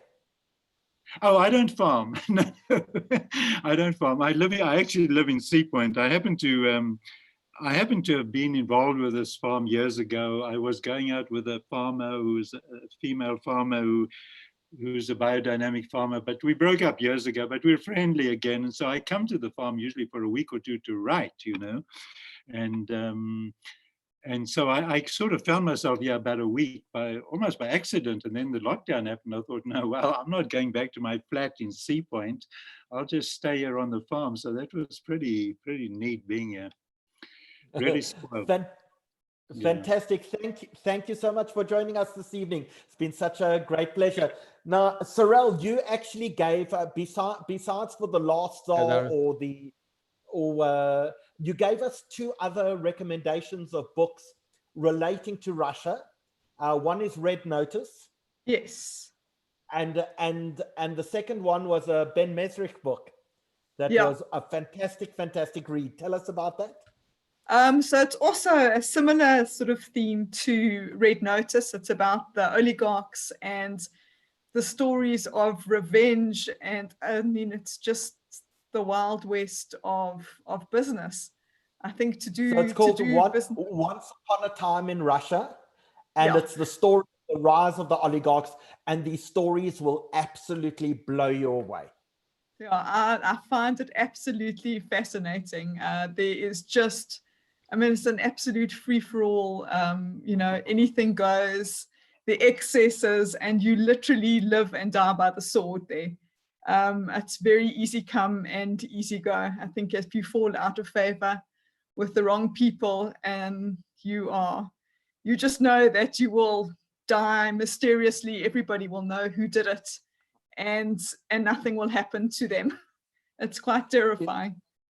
In fact, my first time to Moscow, which was probably about 15 years ago, and you're walking down the streets of Moscow and you see cars stop, these big Mercedeses, and guys with machine guns get out, and then an oligarch walks out, and they explain to you that if you don't have a ton of metal under your car to prevent yourself from having your vehicle blown up, or you killed when your vehicle does blow up, then you're in fact no one in Russia.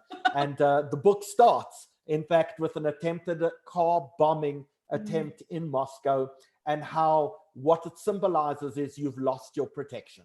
Your Grushka, I think it was called, if I remember correctly. Yes. You've lost your protector, and therefore you are no longer as politically influential as you thought you once were. One of my favorite reads about Russia completely. We spoke earlier about India, and you said Shantaram was your favorite book, or one of your favorite books. I wasn't a huge fan, although I read it. There were 23 South Africans sitting on the beach in India, all in Goa, and each of us were busy reading our copy of Shantaram. But if people do like books India related, we had a recommendation from Stephen. White Tiger won the Man Booker Prize, one of my favorite books of all time.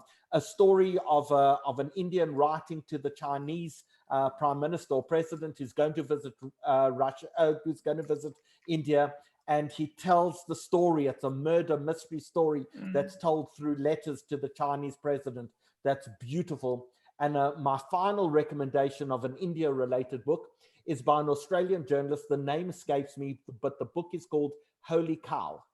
And it's by an Australian journalist who goes with her boyfriend to India. She's not allowed to work. And she goes to visit every religion she can find in India.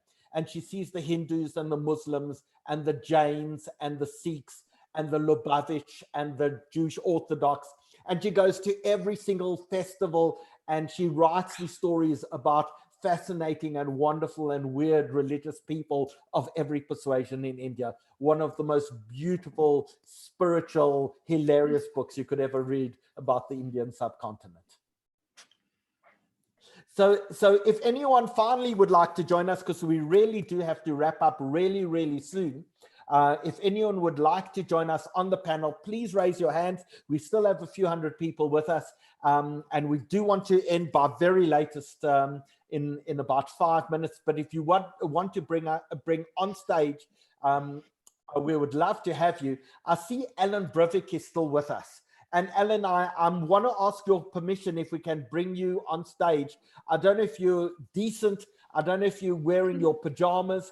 But if you are, I'm going to ask you if you don't mind joining us on stage, because you have a son who's in Buenos Aires at the moment.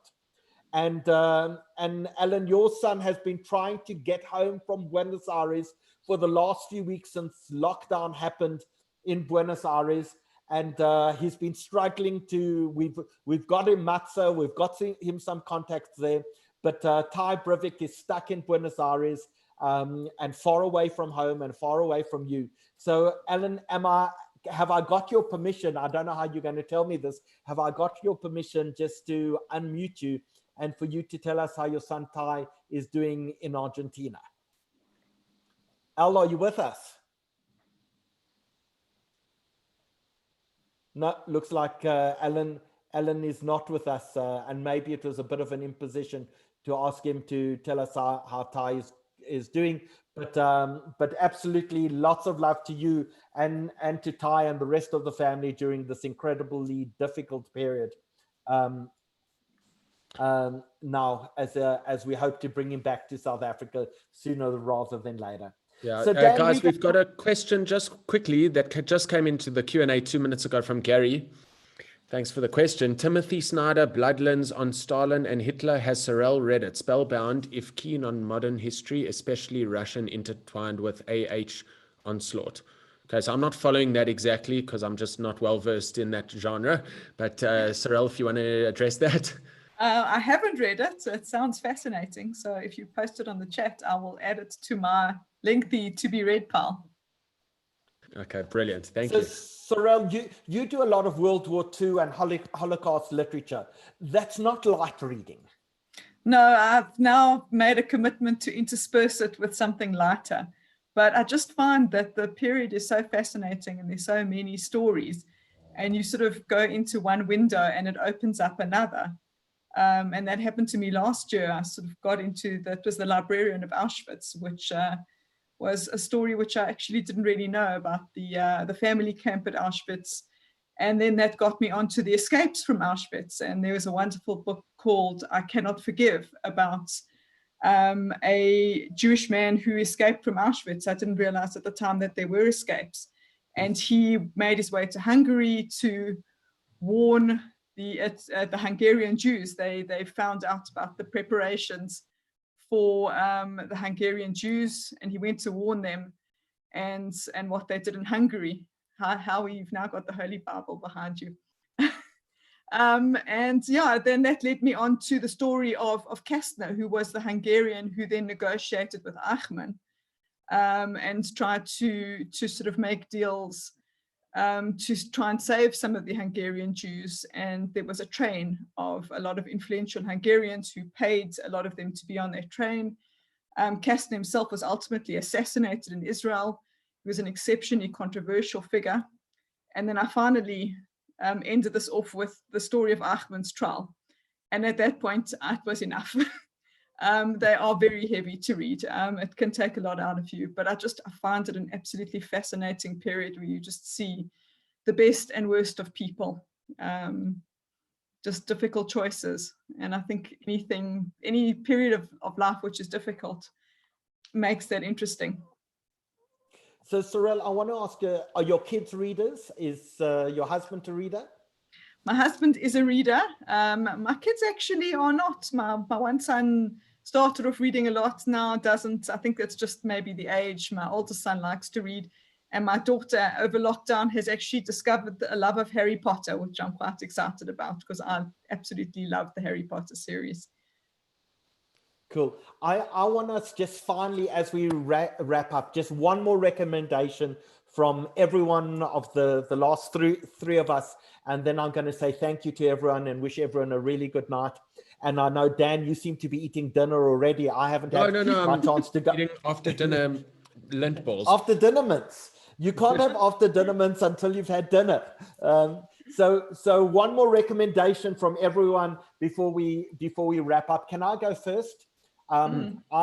If people have never read The World According to Garp, that for me rates as maybe one of the greatest books of all time.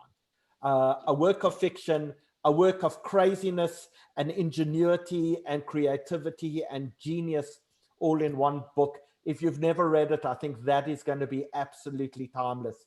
And I'd certainly recommend it to anyone who's got time during lockdown. Dan, on your side?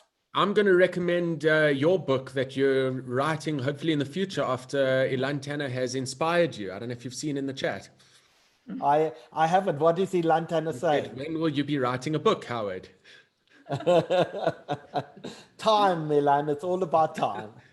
Sorrel, one final recommendation from you. Okay. Can I do two?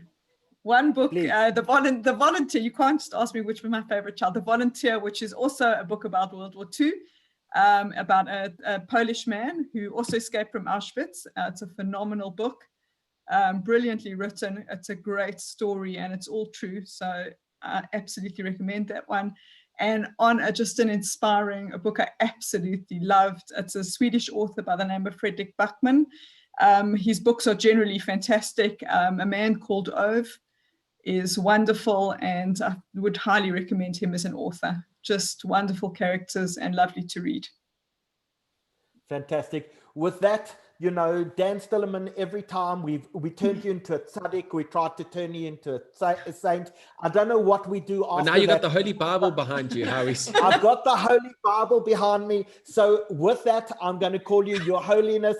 Dan, you're a mensch and a tzaddik. Thank you for everything that you do to help us put all of these panels together. My On pleasure. behalf of Thank the Jewish Report, I want to thank everyone who joined us this evening. It's been just such a great pleasure to be entertained, to be educated, to be amazed by the world of literature. We're so privileged to have 5 of South Africa's greatest authors on the panel tonight. And we've seen so many people, not just our 6 readers come up to review books, but so many other people who've been recommending things in the chat as well. I think the great pleasure of reading is one of the greatest gifts you can ever give other people. So I want to thank really everyone who attended tonight. We'll be back with more panels a little later in the week. Thank you all. Have a fantastic evening, and we look forward to seeing you again. And on behalf of the Jewish Report, once again, such a great honor and pleasure to be able to have you all participate in something like this tonight. So good night from all of us here. Yeah, I think we're going to give it a few seconds for all the good night messages coming through. There's Manette and Aaron and Rose and Barbara and Linda. So guys, thank you so much. Good night. Take care. Stay safe. And we will be seeing you again soon. Cheers, cheers.